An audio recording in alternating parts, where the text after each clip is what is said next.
Hello friends, எல்லாரும் எப்படி இருக்கீங்க? கதைகள் 360 சேனலுக்கு உங்களை அன்புடன் வரவேற்கும் பவித்ரா விஸ்வநாதன். நாம இன்னைக்கு கேட்கக்கூடிய கதை எழுத்தாளர் சுவாதிகா கணேசன் அவர்களுடைய நான் அவள் அவன், பாகம் 8, அத்தியாயம் 71. தனது அறையில் விட்டத்தை பார்த்து கொண்டு படுத்திருந்தான் பூபதி. மனதிற்குள் எவ்வளவு கஷ்டப்பட்டு உழைத்தாலும் வேலையில் நற்பெயர் வாங்க முடியவில்லை, பதவி உயர்வும் கிடைக்கவில்லை. அதிதியை வைத்து அலெக்ஸ் பற்றிய உண்மைகள், அவனது கடத்தல் தொழில் ஆகியவற்றை கண்டுபிடித்து பட்டமும் பதவியும் பெறலாம் என நினைத்திருந்தான். ஆனால் அதிதி அதையெல்லாம் சுக்குநூறாக்கிவிட்டாள். அவளை பற்றி நினைத்த போதே அவள் மேல் இருந்த காதலும் ஞாபகம் வந்தது. அவளை முதல் தடவை எங்கே பார்த்தோம் என யோசித்தான். சாரதா அம்மாவை ஒருமுறை மிகவும் உடம்பு சரியில்லாமல் அதிதி வேலை பார்க்கும் மருத்துவமனையில் சேர்த்திருந்தான் பூபதி. அப்போதுதான் முதல் முறையாக அதிதியை பார்த்தான். அன்று மிகவும் போராடி சாரதா அம்மாவை காப்பாற்றிவிட்டாள் அதிதி. அதன் பின் தொடர்ந்து பரிசோதனைகளுக்கு செல்லும் போதெல்லாம் அவளை பார்ப்பான். சில நேரங்களில் பேசவும் வாய்ப்பு கிடைத்தது. அதை பயன்படுத்தி அவளை காதல் வலையில் வீழ்த்தினான். அதிதிக்கும் அவனை பிடித்திருந்தது. இருவரும் நேரம் கிடைக்கும் போது சந்தித்து அவர்களின் காதலை வளர்த்து வந்தனர். அதிதி குடும்பத்தை சேர்ந்தவர்களை தவிர மற்ற அனைவருக்கும் இவர்கள் காதல் பற்றி தெரிந்துதான் இருந்தது. ஒரு நாள் பூபதியுடன் அதிதி பேசிக் கொண்டிருக்கும் போது கல்யாணம் பற்றிய பேச்சு வந்தது. அதிதி, நம்ம சீக்கிரம் கல்யாணம் பண்ணிக்கலாம். எனக்கு இதுக்கு மேல உன்னை பார்த்துட்டு மட்டும் இருக்க முடியாது. வீட்ல வந்து பேசுங்க. அப்பா ஓகே சொன்னா உடனே கல்யாணம் பண்ணிக்கலாம். அப்போ உங்க வீட்ல சரின்னு சொல்லல அப்படின்னா என்னை கழட்டி விட்டுருவியா? என்ன பூபதி, கண்டிப்பா அப்பா சரின்னு தான் சொல்லுவாங்க. நீங்க வந்து பேசுங்க, அம்மாவை கூட்டிட்டு வாங்க. சரி அதிதி, ஒரு முக்கியமான தொழிலதிபர் பத்தியும் அவர் செய்யற சட்டவிரோத தொழில்கள் பத்தியும் எனக்கு ஆதாரம் கிடைச்சிருக்கு. அதை ஹெட் ஆபீஸ்ல ஒப்படைக்கணும். அதுக்கப்புறம் உங்க வீட்ல வந்து பேசுறேன். 2 மாசத்துல கல்யாணம் பண்ணி வைக்கிற மாதிரி அம்மா கிட்ட சொல்லி பேச சொல்றேன். சரியா? சரி. ஓகே, கிளம்பலாம். இப்ப நேர கமிஷனர் ஆபீஸ் தான் போறேன். போயிட்டு வந்துட்டு உனக்கு ஃபோன் பண்றேன். சரியா? பாய். பார்த்து வீட்டுக்கு போ. ஓகே பூபதி, பாய். அதன் பின் பூபதியை மருத்துவமனையில் தான் அதிதி பார்த்தாள். மிக மோசமாக அடிபட்டு உயிருக்கு போராடி கொண்டிருந்தான். அப்போது அது ஒரு விபத்து எனதான் அனைவரும் நினைத்து கொண்டிருந்தனர். ஆனால் அது வருண் அப்பா பூபதியை கொல்வதற்கு போட்ட திட்டம் என அப்போது யாருக்கும் தெரியவில்லை. மருத்துவமனையில் பூபதியை பரிசோதித்த மருத்துவர்கள் அவன் உயிர் பிழைக்க வாய்ப்பு மிக குறைவென சொல்லிவிட்டனர். ஐசியு வாசலில் பித்து பிடித்து போய் அமர்ந்திருந்தாள் அதிதி. அவளுக்கு எதுவுமே புரியவில்லை. சிறிது நேரத்திற்கு முன் நன்றாக பேசிவிட்டு சென்றவன் இப்போது இப்படி கிடைக்கிறான் என்றால் யாரால் அதை ஏற்றுக்கொள்ள முடியும்? 2 நாள் பெரும் போராட்டத்திற்கு பிறகு பூபதி இறந்து விட்டதாக சொன்னார் மருத்துவர். அதிதியால் அதை தாங்கிக் கொள்ளவே முடியவில்லை. ரீனாதான் அவளை தேற்றிக் கொண்டு வந்தாள். பின் ஆம்புலன்ஸ் தயார் செய்து சாரதாமாவை பூபதி உடலுடன் அவனது சொந்த ஊருக்கு அனுப்பி வைத்தனர். அப்போதுதான் அந்த விபத்து நடந்தது. அதன் பின் நடந்த சம்பவங்கள் அனைத்தும் வாசகர்கள் அறிந்ததுதான். நடந்த அனைத்தையும் யோசித்து பார்த்த பூபதி ஒரு முடிவுக்கு வந்தான். அதிதியை அப்படியே விட முடியாது. கண்டிப்பாக அவளை தேடி கண்டுபிடிக்க வேண்டும். அவள் மூலமாக தான் அலெக்ஸ் பற்றிய விஷயங்கள் கிடைக்கும். அவள் மூலமாக தான் பாராட்டும் பதவி உயர்வும் கிடைக்கும். அவளை பற்றி எப்படி தெரிந்து கொள்வது? அந்த கிரீனிடம் கேட்க முடியாது. அவன் அன்றே தலையில் துப்பாக்கியை தூக்கி வைத்து விட்டான். இப்போது அவனிடம் கேட்டால் தெரிந்திருந்தாலும் பதில் சொல்ல மாட்டான். வேறு யாரிடம் கேட்பது? கண்டிப்பாக இவ்வளவு நாட்களில் அதிதி எங்கே இருப்பாள் என அவள் குடும்பத்தில் உள்ளவர்களுக்கு தெரிந்திருக்கும். அதிதி எப்படியாவது அவர்களுக்கு தொடர்பு கொண்டிருப்பாள். அருணாவை விசாரித்து பார்த்தால் கண்டிப்பாக விஷயம் தெரிய வரும். ஆனால் அவளுக்கு சந்தேகம் வராமல் விசாரிக்க வேண்டும் என நினைத்து கொண்டு அவளுக்கு போன் செய்தான். ஹலோ அருணா. சொல்லுங்க சார். அருணா, நீ எங்க இருக்க? உன்னை பார்க்கணும். நான் கொஞ்சம் வெளியே வந்திருக்கேன் sir. Next week sports day வருது. அதுக்கு கொஞ்சம் திங்ஸ் வாங்க வந்திருக்கேன். சரி, இடத்தை சொல்லு, நான் வரேன். ஓகே என தான் இருக்கும் இடத்தை சொன்னாள். அடுத்த அரை மணி நேரத்தில் அங்கிருந்தான் பூபதி. ஒரு உணவகம் ஒன்றில் தான் இருவரும் அமர்ந்திருந்தனர். என்ன சாப்பிட்றாருனா? ஜூஸ் போதும் சார். சரி என ஆர்டர் சொல்லிவிட்டு, எப்படி இருக்காருனா? வீட்ல அம்மா அப்பா எப்படி இருக்காங்க? நல்லா இருக்காங்க சார். உங்க அம்மா எப்படி இருக்காங்க? ஏதோ இருக்காங்க அருணா. எப்பவும் அதிதி பத்தி பேசிட்டே இருக்காங்க. அவங்களுக்கு ஒரு தடவை அவகிட்ட பேசிட்டா நிம்மதியா இருப்பாங்க. சரி, அதை விடு. அதிதி பத்தி ஏதாவது தகவல் தெரிஞ்சுதா? அந்த கிரீன் ஏதாவது சொன்னாரா? அருணா ஒரு நிமிடம் யோசித்தாள். இவரிடம் சொல்லலாமா வேண்டாமா? அவள் கண்முன் ஒரு நிமிடம் சாரதா வந்து போனார். பூபதி எப்படியோ தெரியவில்லை, ஆனால் சாரதா மிக நல்லவர். அவருக்காக சொல்லலாம். அக்கா நல்லாதான் இருக்காங்க சார். ரஷ்யால இருக்காங்க. நீங்க அம்மா கிட்ட சொல்லுங்க அதிதி நல்லா இருக்கான்னு. ரொம்ப தேங்க்ஸ் அருணா. அவ நல்லா இருந்தா போதும். சரி சார், நான் கிளம்புறேன். அருணா, நீ அதிதி கிட்ட பேசுனியா? இல்ல சார், நான் இது வரைக்கும் பேசல. சரி, நீ பேசினா ரஷ்யால எந்த இடத்துல இருக்காங்கன்னு கேட்டு வை. சரியா? சரி சார், எனக்கு டைம் ஆச்சு. ஃப்ரெண்ட்ஸ் எல்லாம் ஷாப்ல வெயிட் பண்றாங்க. சரி அருணா, பார்க்கலாம், பாய். அவள் கிளம்பிய பின் இந்த தகவல்கள் பத்தாது. ரஷ்யாவில் அவளை எப்படி தேடி கண்டுபிடிக்க முடியும்? மேலும் தகவல்கள் தேவைப்படும். அருணாவிடம் மேலும் சில தகவல்களை கேட்டிருக்கலாமோ? சரி, அருணாவை தொடர்ந்து கவனிப்போம். அவளுக்கு யார் தகவல் கொடுக்கிறார்கள் என கவனித்தால் போதும். சரி, அதையே செய்வோம் என முடிவெடுத்துக்கொண்டு கிளம்பினான். அன்று காலை முதலே அதிதி திரும்பவும் அலெக்ஸிடம் பிடிவாதம் பிடித்துக் கொண்டிருந்தாள். இன்று என்னவென்று கேட்டால், என்னால இதுக்கு மேல சும்மா இருக்க முடியாது. என்னை எங்க அப்பா எவ்வளவு கஷ்டப்பட்டு படிக்க வச்சாரு. அது இப்படி வீணா போக கூடாது. நான் வேலைக்கு போகணும். அதிதி, நீங்க நார்மல் ஃபேமிலில இல்ல. இது பேலஸ், அரண்மனை. இங்க இருந்து யாரும் வேலைக்கு போக முடியாது, போக கூடாது. அதுதான் ரூல்ஸ். இங்க இருக்கவங்க யாரும் படிச்சிருக்க மாட்டாங்க, அதனால வேலைக்கு போக மாட்டாங்க. நான் படிச்சிருக்கேன்ல. அதிதி, தெரியாம பேசாத. பேலஸ்ல இருக்கவன் நிறைய பேர் உலகத்துல இருக்க பிரபலமான புகழ்பெற்ற பல்கலைக்கழகங்கள்ல படிச்சிருக்காங்க தெரியுமா? ஆனா பேலஸ் ரூல்ஸ் இருக்கு, அதனால வேலைக்கு போறதில்ல. சரி அலெக்ஸ், அவங்க இருக்கட்டும். என்னதான் இங்க யாரும் ஏத்துக்கல தானே, நான் எங்க போனாலும் யாரும் கண்டுக்க போறதில்ல, அப்புறம் என்ன? அதிதி, அப்பா உனக்கு பாதுகாப்பு போட சொல்லிட்டாரு. அதுக்கு என்ன அர்த்தம் சொல்லு? உன்னை இங்க எல்லாருக்கும் ஏத்துக்க ஆரம்பிச்சிட்டாங்க. எனக்காக நீங்க உங்க அப்பா கிட்ட பேசுங்க அலெக்ஸ். அதிதி, என்ன பதில் வரும்னு தெரிஞ்ச அப்புறம் அதை பத்தி பேசுறது வேஸ்ட். நீங்க பேச போறீங்களா இல்ல நான் பேசவா? வர வர உனக்கு பிடிவாதம் அதிகமாகி போச்சு. நானே பேசுறேன், நீ தயவு செஞ்சு வாயை திறக்காத, சரியா? வா என உணவு மேஜைக்கு அழைத்து வந்தான். அங்கு அனைவரும் இருந்தனர். அதிதி ஜானை பார்த்து ஹாய் ஜான் என சொல்லி சிரித்து கொண்டே வந்தாள். அவனும் ஹாய் அதிதி என்றான். அங்கிருந்த அனைவரும் அதை விசித்திரமாக பார்த்து கொண்டிருந்தனர். ஆனால் மார்ட்டினுக்கு மட்டும் ஏதோ வித்தியாசமாக தோன்றியது. ஜான் முகத்தில் பல வருடங்களுக்கு பின் இப்போதுதான் சிரிப்பை பார்க்கிறார். இப்போதெல்லாம் அவன் அதிகமாக வெளிநாடுகளுக்கு செல்வதில்லை. அதிதி இங்கே வந்த பிறகு ஒரு நாள் மட்டும்தான் அவன் வெளியே போயிருக்கிறான். மற்ற நாட்கள் எல்லாம் வீட்டில்தான் இருக்கிறான். அவன் என்ன நினைக்கிறான் என அவருக்கு புரிந்தது. அலெக்ஸ் மெதுவாக பேச்சை ஆரம்பித்தான். பல எதிர்ப்பு குரல்கள் தான் வந்தது. மார்ட்டின் மட்டும் எதுவும் பேசாமல் அமைதியாக இருந்தார். எலிசா கோபத்தில் கத்திக் கொண்டிருந்தார். நீதான் இந்த உலகத்துல அதிசயமா படிச்சிருக்கியா? நான் கூட டாக்டர் தான் தெரியுமா? இங்க பார் அலெக்ஸ், உன் இஷ்டத்துக்கு எல்லாமே பண்ண நினைக்காத, அது நடக்காது என்றார். அதுபோல அங்கு பேச்சு குரல்கள் கேட்டுக்கொண்டிருந்தது. அலெக்ஸ் தலையை பிடித்து கொண்டான். பாரு, இதுக்குதான் சொன்னேன், கேட்டாதானே? என் அதிதியை முறைத்து பார்த்தான். அவளுக்கு கண்கள் கலங்கிவிட்டது. வேலைக்கு போறது என்ன பெரிய தப்பா என்பது போல யோசித்துக் கொண்டிருந்தாள். பின் ஒரு சத்தம், ஒரே சத்தம் கேட்டது. ஜான் எழுந்து நின்றான். அதிதி வேலைக்கு போவா, இது என்னோட முடிவு. யாரும் இதை பத்தி நீ பேசக்கூடாது. அலெக்ஸ், அவளை திட்டாத என்று சொல்லிவிட்டு போய்விட்டான். அனைவரும் வாயடைத்து போய்விட்டனர். மார்ட்டின் தனக்குள் சிரித்து கொண்டார். அவருக்கு அனைத்தும் புரிந்தது. அத்தியாயம் 72. அனைவரும் சாப்பிட்டு கொண்டிருந்த பொழுது அலெக்ஸ் மெதுவாக பேச்சை ஆரம்பித்தான். டேட், சொல்ல அலெக்ஸ். அது அதிதி மெடிசன் படிச்சிருக்கா, உங்க எல்லாருக்கும் நல்லா தெரியும். அவ சென்னையில இருந்த வரைக்கும் ஒரு பெரிய ஹாஸ்பிட்டல்ல சீனியர் பொசிஷன்ல ஒர்க் பண்ணிட்டு இருந்தா. அலெக்ஸ், ஏன் சுத்தி வளைச்சு பேசுற? என்ன விஷயம், ஓப்பனா சொல்லு. அது டேட், அதிதி மறுபடியும் பிராக்டிஸ் பண்ணணும்னு ஆசைப்படுறா. எனக்கும் தெரியும் பேலஸ்ல ரூல்ஸ் இருக்கு, இங்க பொண்ணுங்க ஜாப் போகக்கூடாதுன்னு. ஆனா அவன் நம்மள மாதிரி இல்ல. அவங்க ஊர்ல ரொம்ப கஷ்டப்பட்டு படிச்சிருக்கா, அதனால அது வீண் போகக்கூடாதுன்னு நினைக்கிறா. சோ அவ இங்க ஜாப் போறதுக்கு நீங்க பெர்மிஷன் கொடுக்கணும். அதை அவன் சொன்ன வினாடி அனைவருமே அவர்களுக்குள் பேச ஆரம்பித்து விட்டனர். அலெக்ஸ் பெரியப்பா, அதாவது மார்ட்டின் அண்ணன், கத்தவே ஆரம்பித்து விட்டார். நீ பண்றது ரொம்ப தப்பு அலெக்ஸ். ஏற்கனவே இந்த பொண்ணை கல்யாணம் பண்ண கோபத்துல இருந்து நாங்க இன்னும் வெளியே வரல. இதுல அந்த பொண்ணை வேலைக்கு அனுப்ப சொல்ற, எப்படி முடியும்? இவ ஒருத்தி போக ஆரம்பிச்சா மத்த பொண்ணுங்க எல்லாம் கேட்க மாட்டாங்களா? தேவையில்லாம ஃபேமிலிக்குள்ள பிரச்சனை தான் வரும். அவளுக்கு தான் ரூல்ஸ் தெரியாது, உனக்கு கூட தெரியாதா சொல்லு. அது டேட் என அலெக்ஸ் ஏதோ தயங்கிக் கொண்டே பேசினான். அடுத்து எலிசா ஆரம்பித்து விட்டார். இந்த உலகத்துல நீ மட்டும்தான் அதிசயமா படிச்சிருக்கியா? நான் கூட டாக்டர் தான் தெரியுமா? நம்ம ஒரு குடும்பத்துக்கு கல்யாணம் ஆகி போனா அங்க என்ன மாதிரியான ரூல்ஸ் இருக்கோ அதை தான் கடைபிடிக்கணும், புரியுதா? அவர் முகத்தில் இருந்த கடுமையை பார்த்த அதிதிக்கு அழுகைதான் வந்தது. இவ்வளவு பேசி கூட மார்ட்டின் எதுவும் பேசவில்லை. அவர் நினைவு முழுக்க ஜான் தான் இருந்தது. அதிதி இந்த வீட்டிற்கு வந்த பின் அவனிடம் நிறைய மாற்றம். முதலில் எல்லாம் 2 மாதத்திற்கு ஒரு முறைதான் வீட்டிற்கு வருவான். இப்போது இவ்வளவு நாள் ஆகியும் ஒரே ஒரு நாள் மட்டும்தான் வெளியே போயிருக்கிறான். அதிதி இருக்கும் இடத்தை சுற்றிதான் அவன் இருக்கிறான். அவளுக்கு ஒன்று என்றால் முதல் ஆளாக வருகிறான். அவரின் கவனம் முழுக்க இப்போது ஜான் மேல்தான் இருந்தது. கண்டிப்பாக இவன் இன்று பேசுவான் என நினைத்துதான் அமைதியாக இருந்தார். யாராவது ஒருவர் பேச வேண்டிய சூழ்நிலையில்தான் அந்த இடம் இருந்தது. இங்க பாரு அதிதி, இதுக்குதான் சொன்னேன், கேட்க வேண்டான்னு என அவளை திட்டிக் கொண்டிருந்தான் அலெக்ஸ். தலையை குனிந்து அழுது கொண்டிருந்தாள் அதிதி. வேலைக்கு போறேன்னு சொன்னது என்ன அவ்வளவு பெரிய தப்பா? ச்சீ, என்ன குடும்பம் இது? அப்போது ஒரு சத்தம், டேபிளை தட்டும் சத்தம் கேட்டது. எல்லாரும் அதிர்ந்து போய் நிமிர்ந்து பார்த்தனர். ஜான் எழுந்து நின்றான். அதிதி நீ வேலைக்கு போவா, அவ்வளவுதான். இதுக்கு மேல இதை பத்தி யாரும் பேசக்கூடாது. அலெக்ஸ், சும்மா அவளை திட்டாத, சரியா? டேட், நம்ம ஹாஸ்பிட்டல்ல போஸ்டிங் கொடுங்க. ஓகே ஜான், பண்ணலாம். வா, உன்கிட்ட கொஞ்சம் பேசணும் என்று சொல்லிவிட்டு மார்ட்டின் சென்று விட்டார். என்ன இது, இவர் எப்படி இவ்வளவு சீக்கிரம் ஒப்புக்கொள்ளலாம் என அனைவரும் வாயடைத்து போயினர்.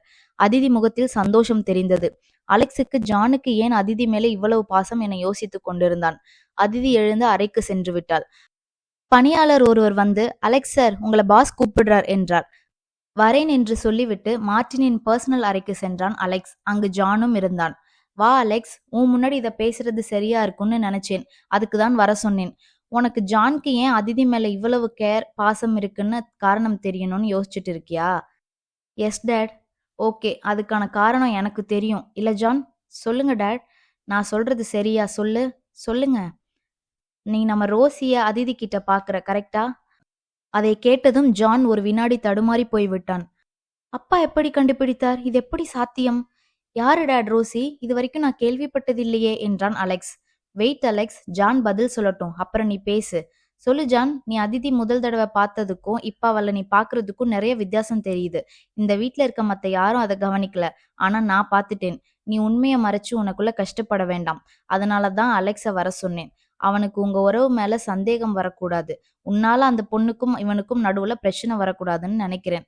சொல்லு ஜான், நீ இன்னும் ரோசிய மறக்கலையா? இல்ல டேட், என்னால மறக்க முடியல.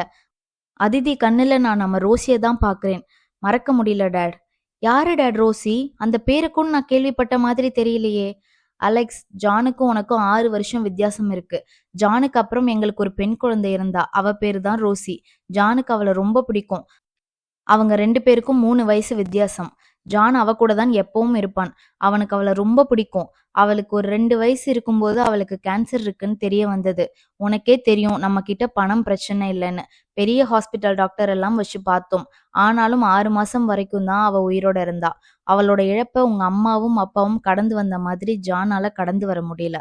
ரொம்ப உடைஞ்சு போயிட்டான். அது எந்த அளவு மோசமா இருந்தது தெரியுமா? அவன் சிரிப்பை கூட நிறுத்திட்டான். சரி, இன்னும் ஒரு குழந்தை வந்தா சரியாகிருவான்னு தான் நினைச்சோம். அப்புறம்தான் நீ பிறந்த. ஆனாலும் அவன் உன்னை ஏத்துக்கல. அப்படியே வளர்ந்தான். அவன் இறுகி போயிட்டான். இப்போ உன் மனைவி அதிதி வந்த அப்புறம் தான் அவன் முகத்துல சிரிப்பையே பாக்குறேன். அவன் உன் மனைவியை ரோசியா தான் நினைக்கிறான். நான் சொல்றது சரிதான John? Yes dad. Aditi Rosie 2 பேருமே எனக்கு ஒண்ணுதான். ஓகே, நான் ரூம்க்கு போறேன். இவ்வளவு நாள் ஏன் டேட் என்கிட்ட சொல்லல எனக்கு ஒரு சிஸ்டர் இருந்தத? சொல்லி என்ன ஆக போகுது அலெக்ஸ்? நாங்க அதை மறக்க முடியாம கஷ்டப்படுற மாதிரி நீயும் கஷ்டப்பட வேண்டாம்னு நினைச்சேன். நீ ஜானை பத்தி தப்பா நினைக்க வேண்டாம், சரியா? டேட், நான் அப்படி எதுவும் நினைக்கல. எனக்கும் கொஞ்சம் டவுட் இருந்தது உண்மைதான், ஆனா தப்பா எல்லாம் நினைக்கல. Okay Alex. டேட், அதிதிக்கு ஜாப் நான் ஏற்பாடு பண்றேன். ஃபேமிலி பத்தி எல்லாம் நீ கவலைப்படாத, நான் பாத்துக்கிறேன். Thanks date. அலெக்ஸ் அறைக்கு வந்த பொழுது அதிதி அறையை தழகீழாக திருப்பி போட்டு இருந்தாள். ஏய், என்ன பண்ற? ஹாஸ்பிட்டல் போட்டுட்டு போக நல்ல ட்ரெஸ் தேடிட்டு இருக்கேன். அதிதி, இங்க டாக்டர் எல்லாம் யூனிஃபார்ம் தான் போடுவாங்க, சென்னை மாதிரி இல்ல. ஓ ஆமால. சரி ஓகே, நான் எப்ப ஜாயின் பண்ணணும்? டேட் சொல்லுவாங்க. சரி அதிதி, நம்ம எப்ப ஸ்டார்ட் பண்றது? என்ன சொல்ற, எனக்கு புரியல. ஏய், எனக்கு எப்போ ஒன்று தரப்போற? இப்போ அதுக்கு என்ன அவசரம் அலெக்ஸ்? ஏய், அவசரம் தாண்டி. எவ்வளவு நாள் வெயிட் பண்ண முடியும்? ஓகே, ஒரு 1 வீக் வெயிட் பண்ணுங்க, சொல்றேன். அதிதி, பொறுமையை சோதிக்காத. அப்புறம் பெர்மிஷன் எல்லாம் கேட்டுட்டு இருக்க மாட்டேன், பாத்துக்கோ. சரி சரி, நான் போய் ஜானை பார்த்துட்டு வரேன். அவருக்கு தேங்க்ஸ் சொல்லணும். சரி, போயிட்டு வா என்று சொல்லிவிட்டு அலெக்ஸ் வேறு வேலையாக வெளியே கிளம்பி விட்டான். அதிதி ஜான் அறைக்கு போகும்போது மேரி தடுத்து விட்டார். ஜான் ரூமுக்கு போறதுக்கு யாருக்கும் பெர்மிஷன் இல்ல, போகாத, வெளியே வெயிட் பண்ணு, வருவாரு. அப்படியெல்லாம் இல்ல, நான் போனா என்ன ஒன்னும் சொல்ல மாட்டார். இவர்கள் பேசி கொண்டிருக்கும் போதே ஜான் வெளியே வந்து விட்டான். என்ன அதிதி, உள்ள வர வேண்டியது தானே, ஏன் இங்கே நிக்கிற? இல்ல, மேரி தான் உங்க ரூம்குள்ள வரக்கூடாதுன்னு சொன்னாங்க. அது மத்தவங்களுக்கு தான், உனக்கு இல்ல, வா என்று சொல்லி அழைத்து போனான். வாயில் கை வைத்து ஆச்சரியத்தில் ஆழ்ந்து போனார் மேரி. சரியா 2 நாட்களுக்கு பின் முதல் நாள் வேலைக்கு சென்றாள் அதிதி. அலெக்ஸ் தான் அவளை டிராப் செய்தான். அதே நேரம் தன் உதவியாளன் ரவியுடன் ரஷ்யாவிற்கு ஃபிளைட் ஏறினான் பூபதி. அத்தியாயம் 73. அன்று கமிஷனரை பார்க்க வந்திருந்தான் பூபதி. சொல்லு பூபதி, கேஸ் பத்தி எதுவும் சொல்லணுமா? இல்ல சார், அந்த ரஷ்யா அலெக்ஸ் கேஸ் இருக்குல்ல, அதை மறுபடியும் ஓபன் பண்ணலான்னு தோணுது சார். எதுக்கு பூபதி? இங்க இந்த தடவை அவங்க கிரைம் எதுவும் பண்ணலையே. இந்த தடவை நடக்கல சார், ஆனா இதுக்கு முன்னாடி பண்ணியிருக்காங்கல்ல. ஆனா அதுக்கெல்லாம் சரியான ஆதாரம் இல்லையே. அதுக்கு தான் சொல்றேன், நான் என் டீம் மெம்பர் கூட ரஷ்யா போய் முயற்சி பண்ணி பார்க்கலான்னு நினைக்கிறேன். இப்ப எதுவும் அதுக்கு அவசியம் இருக்க மாதிரி தெரியலையே பூபதி. அவங்கள பத்தி புது கம்ப்ளைண்ட் வரலையே. சார், கம்ப்ளைண்ட் வரலதான், அதுக்காக அதையெல்லாம் அப்படியே விட முடியாதுல்ல. அது போக அவன் இங்க இருந்தப்போ எனக்கு தெரிஞ்ச பொண்ணு ஒண்ணு காணாம போயிருக்கா. எனக்கு அந்த அலெக்ஸ் மேலதான் சந்தேகமா இருக்கு சார். அந்த பொண்ணு பேரண்ட்ஸ் எதுவும் கம்ப்ளைண்ட் குடுத்துருக்காங்களா? ஸ்டேஷன்ல கேஸ் எதுவும் ஃபைல் ஆகியிருக்கா? இல்ல சார். அவங்க இன்னும் பயத்துல தான் இருக்காங்க. அவங்க புகார் குடுக்க முன் வரல. இந்த கேஸ் என்னோட பெர்சனல் இன்ட்ரெஸ்ட்ல எடுத்து பண்ணலாம்னு நெனைக்கிறேன். அது ஓகே பூபதி. ஆனா இந்த கேஸ்ல பண ரீதியா உங்களுக்கு சப்போர்ட் கிடைக்காது. நீங்க லீவ்ல இருக்க மாரி தான் போக வேண்டியது இருக்கும். Okay sir. அதெல்லாம் நான் பாத்துக்கிறேன். எனக்கு ஒரே ஒரு ஹெல்ப் மட்டும் பண்ணுங்க. அந்த அலெக்ஸ் பத்தி கொஞ்சம் தகவல் தேவைப்படுது. அது பிரச்சனை இல்ல. தருவாங்க. நான் சொல்றேன். Okay sir. பாத்து போயிட்டு வாங்க. வெளியே வந்து ரவியை அழைத்து தகவல் சொன்னான். எனக்கு என்னமோ இது கமிஷனர் சொன்ன மாதிரி தேவையில்லாத வேலை மாதிரி தான் தெரியுது பூபதி. இங்கேயே கேஸ் நெறைய இருக்கு. இதுல அங்க போய் என்ன புதுசா பண்ண போறோம் சொல்லு? அம்மாவ வேற தனியா விட்டுட்டு போகணும். ரவி, உன்கிட்ட போறதுக்கு நான் பெர்மிஷன் கேட்கல. தகவல் தான் சொன்னேன். எனக்கு அந்த அலெக்ஸ் கிட்ட முடிக்க வேண்டிய கணக்கு இருக்கு. அதுல அந்த கிரீன் அவன் என் தலையில துப்பாக்கி எடுத்து வச்சான். அவனை எப்படி நான் சும்மா விட முடியும் சொல்லு? நான் டிக்கெட் போட போறேன். நீ கிளம்ப தயாரா பாஸ்போர்ட் அனுப்பி வை என்று சொல்லிவிட்டு டிக்கெட் எடுத்து போவதற்கான அனைத்தையும் தயார் செய்து விட்டான். வீட்டிற்கு வந்தவன் தன் அம்மாவிடம் விஷயத்தை சொன்னான். எதுக்கு தம்பி அவ்வளவு தூரம் போய்க்கிட்டு? இப்பதான் உடம்பு சரியாகி வந்திருக்க. மறுபடியும் கண்காணாத இடத்துக்கு போகணுமா சொல்லு? அதிதி நல்ல மனசுக்கு எங்க இருந்தாலும் அவ நல்லாதான் இருப்பா. உன் தலையில அவ உனக்குன்னு அந்த கடவுள் எழுதல போல. அப்புறம் ஏன் தேடி போகணும் சொல்லு? எங்கேயோ ஒரு இடத்துல அவ ஒரு நல்ல வாழ்க்கைய வாழ்ந்துட்டு போகட்டும். விடு தம்பி. அம்மா, இப்ப நான் போறது அதிதிக்காக இல்ல. அவள கடத்திட்டு போனவன் கொஞ்சம் கூட நல்லவன் இல்ல. அவன பத்தி கேஸ் ஏற்கனவே நெறைய இருக்கு. அத பத்தி கண்டுபிடிக்க தான் போறேன். நீங்க இங்க தனியா இருந்து கஷ்டப்பட வேண்டாம். உங்கள நான் நம்ம ஊர்ல கொண்டு போய் விடுறேன். அங்க நம்ம ஆளுங்க கூட இருங்க. நான் முடிஞ்சளவு சீக்கிரம் திரும்பி வரேன். சரி, நீ முடிவு பண்ணிட்ட.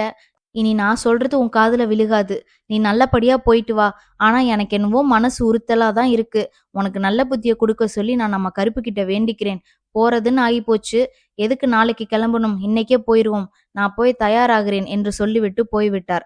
பூபதிக்கு உள்ளுக்குள் கோபம் கொழுந்துவிட்டு எரிந்து கொண்டிருந்தது. உங்களை சும்மா விட மாட்டேன் அலெக்ஸ். கிரீன், உன் சாவு என் கையில தாண்டா என நினைத்து கொண்டான். ஏர்போர்ட் வந்து விட்டான். ரவியும் சரியான நேரத்திற்கு வந்து சேர்ந்தான். ஆனால் அவன் முகம் சரியில்லை. நீங்க என் பாஸ் தான், இல்லைன்னு சொல்லல. நீங்க சொல்ற வேலைய நான் பண்ணி தான் ஆகணும். ஆனா இது தேவையில்லாத வேலை. அது மட்டும் நல்லா தெரியுது.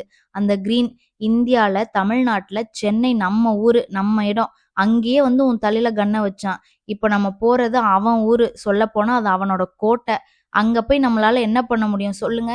இப்போ கூட நேரம் இருக்கு. யோசிங்க பாஸ். நான் ஏற்கனவே முடிவெடுத்துட்டேன் ரவி. நம்ம போறது போறதுதான். வா என ஃப்ளைட் ஏறி விட்டான் பூபதி. ஜான் அறைக்குள் வந்த அதித்தி அறையை சுற்றி பார்த்தாள். அலெக்ஸ் அறைக்கும் ஜான் அறைக்கும் பெரும் வித்தியாசம் தெரிந்தது. அலெக்ஸ் அறை பளிச்சென இருக்கும். அதற்கு நேர்மாறாக ஜான் அறை இருட்டில் மூழ்கி இருந்தது. அந்த அறைக்குள் பெரிதாக எந்த வசதியும் இல்லை. ஒரு சிறு மெத்தை, கட்டில், லேப்டாப், அதை தவிர பெரிதாக எதுவும் இல்லை. ஏன் உங்க ரூம் இப்படி இருக்கு? இந்த பேலஸ்க்கும் உங்க ரூமுக்கும் கொஞ்சம் கூட சம்பந்தம் இல்ல. எனக்கு இது போதும் அதிதி. தூங்க, வேலை பார்க்க இது பத்தாதா சொல்லு? போதும் தான். ஆனா ஏன்? பழகி போச்சு அதிதி. சரி, நான் வேலைக்கு போய் சம்பளம் வாங்கி உங்களுக்கு தேவையானதெல்லாம் வாங்கி தரேன். ஜான் சிரித்து கொண்டான். நான் நினைச்சா எல்லாமே வாங்கலாம் அதிதி. எனக்கு அதுல விருப்பம் இல்ல, அவ்வளவுதான். ஆனா எனக்கு விருப்பம் இருக்கு. இவ்வளவு அழகான ரூம் இப்படி இருக்கக்கூடாது. சரி விடு, சேஞ்ச் பண்ணலாம். அப்புறம் தேங்க்ஸ் எனக்கு வேலைக்கு போக பெர்மிஷன் வாங்கி கொடுத்ததுக்கு. தேங்க்ஸ் எல்லாம் வேண்டாம். நல்லா வேலை பாரு போதும். முக்கியமா ரொம்ப கவனமா இருக்கணும், சரியா? கண்டிப்பா.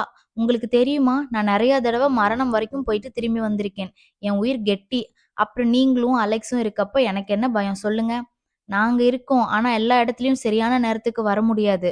உன்னை நீ காப்பாத்த தெரிஞ்சு வச்சுக்கோ. புரியுது. ஆமா, இந்த ஹாஸ்பிட்டல் எங்க இருக்கு? பேசும்போது நம்ம ஹாஸ்பிட்டல்னு சொன்னீங்க. உங்களுக்கு சொந்தமா ஹாஸ்பிட்டல் கூட இருக்கா? உங்களுக்கு இல்ல, நம்மளுக்கு ஹாஸ்பிட்டல் இருக்கு. ரஷ்யால 2 இடத்துல இருக்கு. உனக்கு நம்ம பேலஸ் பக்கத்திலே இருக்க ஹாஸ்பிட்டல்ல தான் போஸ்டிங் போட சொல்லியிருக்கேன். உங்க கல்யாணத்தை ரெஜிஸ்டர் பண்ணியாச்சு. அதனால நீ தாராளமா போய் வேலை பார்க்கலாம். சரி. ஆனா அதித்தி, வேலை மட்டும் வாழ்க்கை இல்ல. அலெக்ஸ் கூட போய் இந்த உலகத்தை சுத்தி பாரு. சந்தோஷமா இரு. அவனையும் சந்தோஷமா வச்சுக்கோ. முடிஞ்சா சீக்கிரமா குழந்தை பெத்துக்கோ. அப்புறம் அதை என்கிட்ட குடுத்துறணும். அந்த குழந்தைய நான் என் கையால வளர்க்கணும். இதெல்லாம் என்னோட ஆசை. உன் ஆசைய நான் நிறைவேத்தி வச்ச மாதிரி என்னோட இந்த ஆசையும் நீ பண்ணணும், சரியா? எல்லாம் சரி. ஆனா நீங்க இப்படியே இருக்க போறீங்களா? உங்களுக்கு கல்யாண ஆசை இல்லையா? இல்ல அதிதி, குழந்தை ஆசை நிறைய இருக்கு. அது மட்டும் போதும். நீங்க ரொம்ப வித்தியாசமா இருக்கீங்க. எல்லாரும் அப்படிதான் சொல்லுவாங்க. சரி, இவ்வளவு நேரம் இங்க இருக்க, அலெக்ஸ் ஒன்னும் சொல்ல மாட்டானா? இல்ல, அவர்கிட்ட உங்களை பார்க்க போறேன்னு சொல்லிட்டு தான் வந்தேன். ஒன்னும் சொல்லல. அப்ப அவன் புரிஞ்சுக்கிட்டான்னு அர்த்தம். நல்லது. என்ன பேசுறீங்க? எனக்கு புரியல. எல்லாத்தையும் நீ இந்த சின்ன மண்டைக்குள்ள போட்டுக்க வேண்டாம். சரி, நான் கிளம்புறேன். எனக்கு பசிக்குது. சாப்பிட போறேன். உங்களுக்கு ஏதாவது வேணுமா? இல்ல, நீ போ. பாய். சரி என்று சொல்லிவிட்டு வெளியே வந்து சாப்பிட்டு விட்டு தன் அறைக்கு வந்து சேர்ந்தாள் அதிதி. இப்படியே 2 நாட்கள் கடந்து போனது. அன்று அதிதி வேலைக்கு செல்ல வேண்டிய முதல் நாள். நேற்றே பணி ஆணை வந்துவிட்டது. பரபரப்பாக கிளம்பி கொண்டிருந்தாள் அதிதி. அதை பார்த்த அலெக்ஸுக்கு சிரிப்புதான் வந்தது. நீ இவ்வளவெல்லாம் எடுத்துட்டு போக வேண்டிய அவசியம் இல்ல. உனக்கு தேவையானது எல்லாம் அங்கேயே கிடைக்கும் அதிதி. ஹாஸ்பிட்டல் இங்கிருந்து 2 மினிட்ஸ் தான். நீ தேவைப்பட்டா வந்துட்டு கூட போகலாம். நீங்க டாக்டரா இருக்கலாம் அலெக்ஸ், ஆனா நீங்க பிராக்டிஸ் பண்ணல. அதனால உங்களுக்கு இதெல்லாம் தெரியாது. என்ன தொந்தரவு பண்ண வேண்டாம், அமைதியா இருங்க. சரிங்க மேடம். கிளம்பி வெளியே வந்து அனைவரிடமும் சொல்லிக் கொண்டு கிளம்பினாள் அதிதி. ஜான் அவளுக்கு ஒரு போனை பரிசளித்து ஏதாவது ஆபத்து என்றால் உடனே தெரிவிக்க வேண்டும் என கேட்டுக்கொண்டான். நான் ஏற்கனவே போன் வச்சிருக்கேன், உங்க நம்பர் மட்டும் கொடுங்க. இல்ல, இது நான் உனக்கு கொடுக்கிற முதல் பரிசு, வேண்டான்னு சொல்லாத. வாங்கிக்கோ அதிதி என்றான் அலெக்ஸ். குடும்பமே இவர்கள் அனைவரையும் வியந்து பார்த்து கொண்டிருந்தது. அதிதியை அலெக்ஸ் தான் ஹாஸ்பிட்டலில் டிராப் செய்தான். அதிதி இதுவரை வேலை பார்த்ததை விட முற்றிலும் மாறுபட்டு இருந்தது. பல நாட்களுக்கு பிறகு வேலை பார்த்தது அதிதிக்கு மகிழ்ச்சியாக இருந்தது. ஆனால் அதை கெடுக்கும் விதமாக பேலஸுக்குள் காலை எடுத்து வைத்திருந்தான் பூபதி. அத்தியாயம் 74. அதிதி சென்ற பின் ரீனா மொத்தமாக மாறிப்போய்விட்டாள். அவளது பழைய கலகலப்பு எல்லாம் காணாமல் போய்விட்டது. குமரன் எவ்வளவோ முயற்சி செய்தும் கூட ரீனாவை மாற்ற முடியவில்லை. அவள் மனதில் என்ன இருக்கிறது எனவும் புரியவில்லை. அன்று மருத்துவமனையில் வேலை குறைவாகத்தான் இருந்தது. ஆறிப்போன காஃபியை அருகில் வைத்துக்கொண்டு அதையே வெறித்து பார்த்து கொண்டு அமர்ந்திருந்தாள் ரீனா. அவளை பார்த்து பெருமூச்சு விட்டபடி அருகில் வந்தான் குமரன். ஹாய் ரீனா. வா குமரன், ஒர்க் இல்லையா? கம்மிதான், பெருசா இல்ல. சரி, அப்ப கிளம்ப வேண்டியது தானே? போகணும். நீ ஃப்ரீயா? அவுட் பேஷண்ட் யாரும் இல்ல, அதான். சரி வா, அப்ப எங்கேயாவது வெளியே போகலாம். இல்ல குமரா, நான் வரல. ரீனா, எவ்வளவு நாள் இப்படியே இருக்க போற? போய் ட்ரெஸ் மாத்திட்டு பார்க்கிங் வா, நானும் வரேன். குமரா, சொன்னதை செய் ரீனா. சரி. சரியா 10 நிமிடங்களில் பார்க்கிங்கில் காத்திருந்தான் குமரன். ரீனாவும் வந்து சேர்ந்தாள். கார் போய்க் கொண்டிருந்தது. கடந்து போன மனிதர்களை வெறித்து கொண்டிருந்தாள் ரீனா. எங்க போகலாம்? தெரியல குமரா, எங்கேயும் வேண்டாம், இப்படியே லாங் டிரைவ் போகலாம். Good choice. கார் சிட்டியை தாண்டி ஓடிக்கொண்டிருந்தது. ரீனா, சொல்லு குமரா. என்ன வருத்தம்? அதிதியை பத்தி தான்னு புரியுது. ஆனா இப்பதான் அவங்க நல்லா இருக்காங்கன்னு தகவல் வந்துச்சுல்ல, இன்னும் என்ன? அது அப்படி இல்ல குமரன், அவ நல்லா இருக்கான்னு தெரிஞ்சது. ஆனா அவகிட்ட பேச முடியல. அது கொஞ்சம் வருத்தம் தான், வேற ஒன்னும் இல்ல. நீ பொய் சொல்ற ரீனா, அது உன் கண்ணுல தெரியுது. அமைதியா இருந்தது போதும் ரீனா, பதில் சொல்லு, இன்னும் என்ன? எத்தனை நாள் நீ இப்படியே இருக்க போற சொல்லு? நான் தனிமையாவே இருக்கேன் குமரன். ரொம்ப வருஷம் நானும் அதிதியும் ஒன்னாவே இருந்துட்டோம். இப்ப அவ இல்லாம கஷ்டமா இருக்கு. நான் படிக்க வெளிநாடு போனப்போ இன்னும் 1 வருஷம் சேர்த்து படிக்க வாய்ப்பு வந்தது. அதுவும் ஃப்ரீயா. ஆனா அதிதியை விட்டு அங்க இருந்த 2 வருஷமே எனக்கு நரகம் போல இருந்தது. அதனாலதான் திரும்பி வந்தேன். ரொம்ப சின்ன வயசுல. சரியா அம்மா அப்பா பாசம் கூட கிடைக்காத நேரத்துல எனக்கு துணையா இருந்தவ அவ மட்டும்தான். அவ கூட இருக்கணும்னு தான் பெருசா ஆர்வம் இல்லாதப்ப கூட மெடிசன் எடுத்து படிச்சேன். ஒர்க்ல 2 பேருக்கும் ஏதாவது சந்தேகம் வந்தா அதை கேட்டுப்போம். இப்ப யார்கிட்ட போய் கேட்கறதுன்னு கூட தெரியல. அவ கல்யாணம் ஆனப்ப கூட இங்க பக்கத்துல தான் இருக்கா அப்படின்னு நிம்மதியா இருந்தேன். இப்படியெல்லாம் நடக்கும்னு கனவுல கூட நினைக்கல. என்னால அவ கூட இல்லாததை தாங்கவே முடியல. தனிமை என்னை போட்டு சித்திரவதை பண்ணுது என சொல்லிவிட்டு முகத்தை மூடி அழ ஆரம்பித்து விட்டாள். காரை ஓரமாக நிறுத்திய குமரன் அவளை தன் தோளோடு அணைத்து கொண்டான். அவள் முதுகில் மெதுவாக தடவி கொடுத்து கொண்டிருந்தான். அழுகை அடங்கி விசும்பல் சத்தம் கேட்டது. சாரி குமரன், என எழுந்து கண்களை துடைத்து கொண்டாள். தப்பில்ல ரீனா, உனக்கு எவ்வளவு வேணுமோ அழு. மனசுல இருக்க பாரம் குறையும். இதை என்கிட்ட ஏன் இவ்வளோ நாள் சொல்லல? உனக்கு அவங்க மட்டும்தான் ஃப்ரெண்டு போல, நான் எல்லாம் இல்லையா? நான் உன்னை ஃப்ரெண்டா ஒரு தடவை கூட நினைச்சதில்ல குமரா. ஆமால. என் உதட்டை கடித்து கொண்டான். சரி, நம்ம இனி ஃப்ரெண்ட்ஸ் கிடையாது, ஓகே? அப்ப வேற என்ன? இந்த உறவுக்கு பேர் என்ன? எனக்கு தெரியல. ஆனா ஃப்ரெண்ட்ஸ் இல்ல, அவ்வளவுதான். எல்லாத்தையும் நீ என்கிட்ட சொல்லணும், சரியா? ஓகே குமரா, பேசுனது மனசுக்கு கொஞ்சம் மாறுதலா இருக்கு. போலாமா? நேரமாச்சு. அதிதி அம்மா இன்னும் கொஞ்ச நேரத்துல கால் பண்ணிருவாங்க. சரி, சாப்பிட்டுட்டு போகலாம். ஓகே. இருவரும் சாப்பிட்டு விட்டு அதிதி வீட்டை நெருங்கும் போது ரீனாவின் போன் அடித்தது. என்ன நம்பர் வித்தியாசமா இருக்கு, அட்டன் பண்ணலாமா வேண்டாமா என யோசித்தாள். சரி, அட்டன் பண்ணி பார்க்கலாம். ஹலோ என்றாள். ஒரு டவுட் டி என ஆரம்பித்து கருவுற்ற பெண்ணின் சிகிச்சையில் ஏற்படும் சிக்கல் குறித்து பேச ஆரம்பித்து விட்டாள் அதிதி. பதில் பேச இயலாமல் வாயடைத்து போய் அமர்ந்திருந்தாள் ரீனா. போன் ஸ்பீக்கரில் இருந்ததால் அதிதி பேசியது குமரனுக்கு கேட்டது. அதிதி அக்கா. குமரா, எப்படி இருக்க? நான் நல்லா இருக்கேன் அக்கா, நீங்க எப்படி இருக்கீங்க? நான் ரொம்ப நல்லா இருக்கேன். என்னக்கா, அங்க ஜாப் ஜாயின் பண்ணிட்டீங்க போல? ஆமா குமரன், ஒரு அவசர கேஸ், நிறைய ரிஸ்க் வேற இருக்கு. அதுதான் ரீனாக்கு போன் பண்ணேன். என்ன அதிர்ச்சியில பேச முடியாம இருக்கா போல? கரெக்டா சொன்னீங்கக்கா, ரீனா பேசுங்க என்றான் குமரன். அந்த பெண்ணின் முழு விவரங்களையும் கேட்டுவிட்டு சிகிச்சை தொடர்பான விளக்கங்களையும் சொன்னாள் ரீனா. பின் அதிதி, நிஜமா நல்லா இருக்கியா? ஆமா ரீனா, இப்ப என் கையில போன் வந்துருச்சு. இனி அடிக்கடி போன் பண்ணுவேன். ஆனா நான் பேசுறத நீ யார்கிட்டயும் சொல்லக்கூடாது, சரியா? அம்மா அப்பாக்கு இப்ப தெரிய வேண்டாம். நீ காரணம் இல்லாம சொல்ல மாட்டா அதிதி. என் கூட நீ இப்ப பேசுனது அவ்வளவு சந்தோஷமா இருக்கு. உன்னை எவ்வளவு மிஸ் பண்ணேன்னு தெரியுமா? நானும் தான். உன்னை நினைக்காத நாளே இல்ல. சரி, இன்னைக்கு தான் எனக்கு முதல் நாள் வேலை. நான் போய் பார்க்கறேன். நைட்டு கால் பண்றேன். பாய் ரீனா. பாய் குமரா. பாய்க்கா. போனை வைத்துவிட்டு, இதுதானே நைட்டு, என்ன திரும்பவும் நைட்டு கால் பண்றேன்னு சொல்றா? ரீனா, அவங்க இருக்கிறது ரஷ்யால. நேர வித்தியாசம் இருக்கும். ஆமால, அவ பேசுனதுல எனக்கு வேற எதுவுமே தோணல. சரி, வீடு வந்துருச்சு. அக்கா வீட்ல சொல்ல வேண்டான்னு சொல்லியிருக்காங்க. மறந்துட்டு சொல்லிடாதீங்க. ஓகே குமரன், நான் இன்னைக்கு நிம்மதியா தூங்குவேன். நாளைக்கு பார்க்கலாம். பாய். பாய் ரீனா. மருத்துவமனையில் பரபரப்பாக இயங்கிக் கொண்டிருந்தாள் அதிதி. அவளது திறமையும் வேகமும் அங்கிருந்தவர்களை வியப்பில் ஆழ்த்தியது. பேலஸிலிருந்து வந்ததால் திமிர் பிடித்தவளாயிருப்பாள் என நினைத்திருந்தார்கள். ஆனால் அதிதி அவர்கள் அனைவருடனும் சமமாக தான் பேசினாள். 8 மணிக்கெல்லாம் சரியாக வேலை முடிந்துவிட்டது. வெளியே வந்து பார்த்தபொழுது ஜான் காரில் காத்து கொண்டிருந்தான். என்ன, நீங்க வந்திருக்கீங்க? அலெக்ஸ் எங்க? அவன் அப்பா கூட மீட்டிங்ல இருக்கான். அதான் நான் வந்தேன். சரி, ஆனா இந்த தூரத்துக்கெல்லாம் கார் தேவையில்ல. நடந்து போனா கூட 2 நிமிஷம் ஆகாது போல. நான் நாளையிலிருந்து நடந்து வரலாம்னு இருக்கேன். அப்போ உன் வேலை போயிரும், பரவாயில்லையா? ஐயோ, ஏன்? பேலஸ்ல இருக்கவங்க வெளியே போனா கார்ல மட்டும்தான் போகணும். எல்லா ரூல்ஸையும் மாத்த முடியாது அதிதி. அதுவும் சரிதான். ஆமா, முதல் நாள் வேலை எப்படி போச்சு? சூப்பர், ரொம்ப பிடிச்சிருக்கு. கூட ஒர்க் பண்றவங்க எல்லாம் நல்லா பேசுறாங்க. அப்புறம் கொஞ்சம் இந்த மொழி கத்துக்கணும், கஷ்டமா இருக்கு.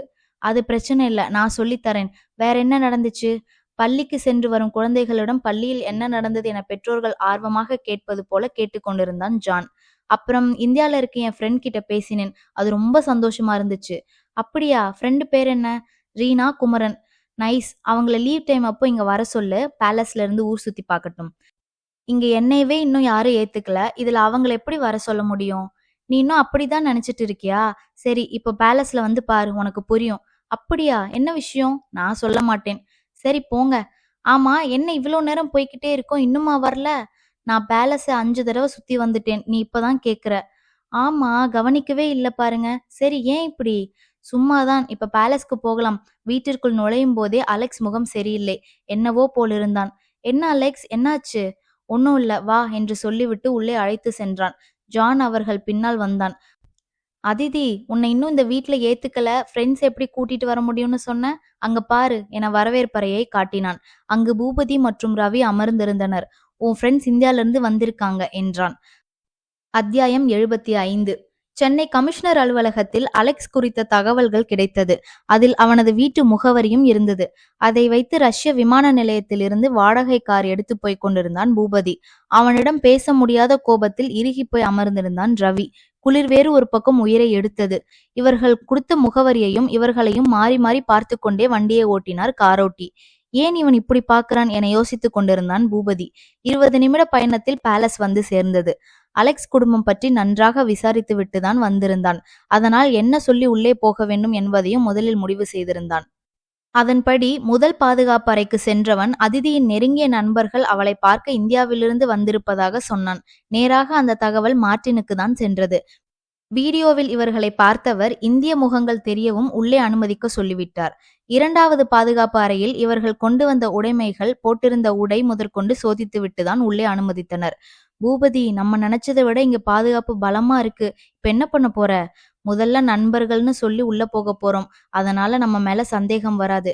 அலெக்ஸ், அதிதி, கிரீன் தவிர வேற யாருக்கும் நம்மளை பத்தி தெரியாது. ஆனா அவங்களுக்கு தெரியுமே பூபதி. ஆமா, ஆனா அவங்க வாயே திறக்க முடியாது. இங்க பாரு என ஒரு போட்டோவை காண்பித்தான். அதில் காதலித்த காலத்தில் பூபதி அதிதி தோள் மீது கை போட்டு எடுத்த புகைப்படம் இருந்தது. என்னை பத்தி உண்மையை சொன்னா இதை எல்லார்கிட்டயும் காட்டிருவேன்னு சொல்லுவேன். அப்ப அவங்க வாயை மூடித்தானே ஆகணும். எனக்கு தெரிஞ்ச அந்த அலெக்ஸ் அதிதியை இந்நேரம் கண்டிப்பா கல்யாணம் பண்ணியிருப்பான். கல்யாணம் பண்ணாம இந்த பேலஸ்குள்ள ஒரு பொண்ணை கூட்டிட்டு வரவே முடியாது. அந்த அலெக்ஸ் ஏதாவது என்ன பண்ண முயற்சி பண்ணா இந்த உண்மையை எல்லார்கிட்டயும் சொல்லிருவேன். இது உனக்கு தப்பா தெரியலையா பூபதி? ஒருவேளை அவங்களுக்கு கல்யாணம் ஆகியிருந்தா நீ பண்ற விஷயம் அவங்க வாழ்க்கையவே பாதிக்கும். அவளை காதலிச்ச நான் நல்லா இல்ல ரவி, அவளும் சந்தோஷமா இருக்க கூடாது. அதித்தி, அலெக்ஸ், கிரீன் இவங்க 3 பேரையும் நான் சும்மா விட மாட்டேன். இவர்கள் பேசிக் கொண்டிருக்கும் போதே அலெக்ஸ் வீடு வந்துவிட்டது.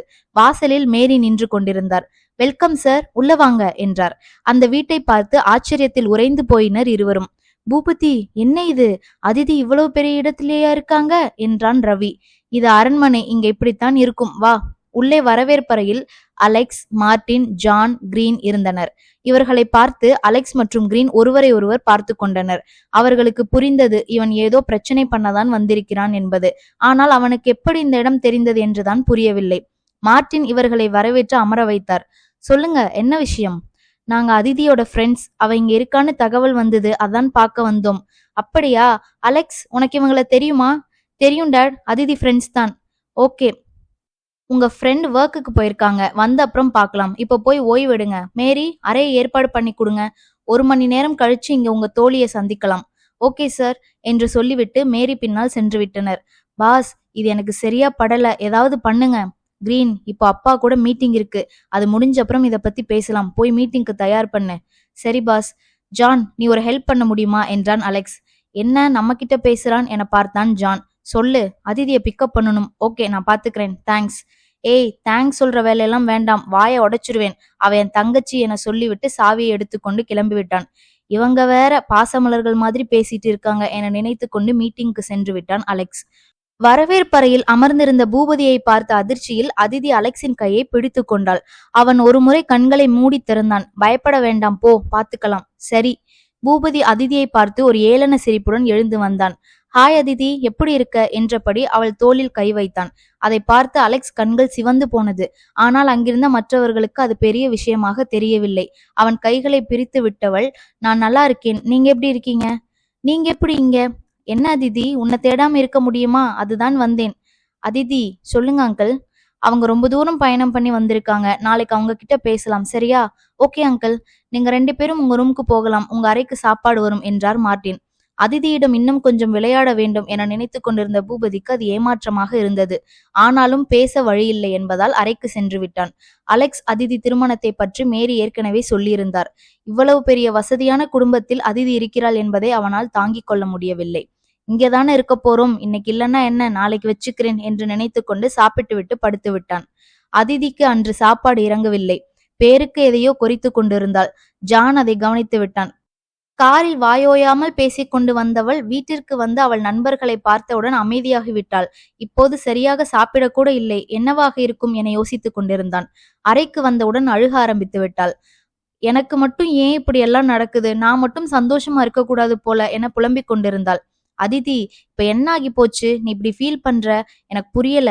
அவன் உன்னை என்ன பண்ண முடியும் சொல்லு? அவன் இப்ப சென்னையில இல்ல, இது ரஷ்யா, நம்ம பேலஸ். நீ இவ்வளவு பயப்பட வேண்டிய அவசியம் இல்ல. நான் நாளைக்கு அவன் கிட்ட பேசி அவனை அனுப்பி வைக்கிறேன், சரியா? நீ இத பத்தி கவலைப்பட வேண்டாம். முடிஞ்ச அளவு அவனை தனியா சந்திக்காம பாத்துக்கோ. அதிகபட்சம் 2 நாள், அவன் போயிருவான், சரியா? நீ நிம்மதியா படுத்து தூங்கு. ஏய், கேட்க மறந்துட்டேன், ஒர்க் எப்படி இருக்கு, உனக்கு பிடிச்சிருக்கா? நல்லா இருக்கு அலெக்ஸ், ஆனா அங்கிள் வீட்ல இருக்கவங்கள எப்படி சமாளிச்சாங்கன்னு தெரியல. அப்பாவை பொறுத்தவரை அது ஒன்றும் கஷ்டம் இல்ல, அவர் பேச்சுக்கு இங்க யாரும் எதிரா பேச மாட்டாங்க. ஆனா எல்லாருக்கும் வருத்தம் இருக்கும், போக போக சரியாகிரும். சரி, அப்புறம்? அதிதி, போதும் வா என அவளை இழுத்து மெத்தையில் போட்டு எப்போதும் போல நெருக்கமாக அணைத்து கொண்டு படுத்து விட்டான். மறுபுறம் கார்டனில் அமர்ந்து கொண்டு கிரீன் அருணாவை அழைத்தான். ஹலோ, சொல்லுங்க, எப்படி இருக்கீங்க? அது இருக்கட்டும், நான் கேட்கறதுக்கு பதில் சொல்லு. என்ன கோபமா பேசுறீங்க, என்னாச்சு?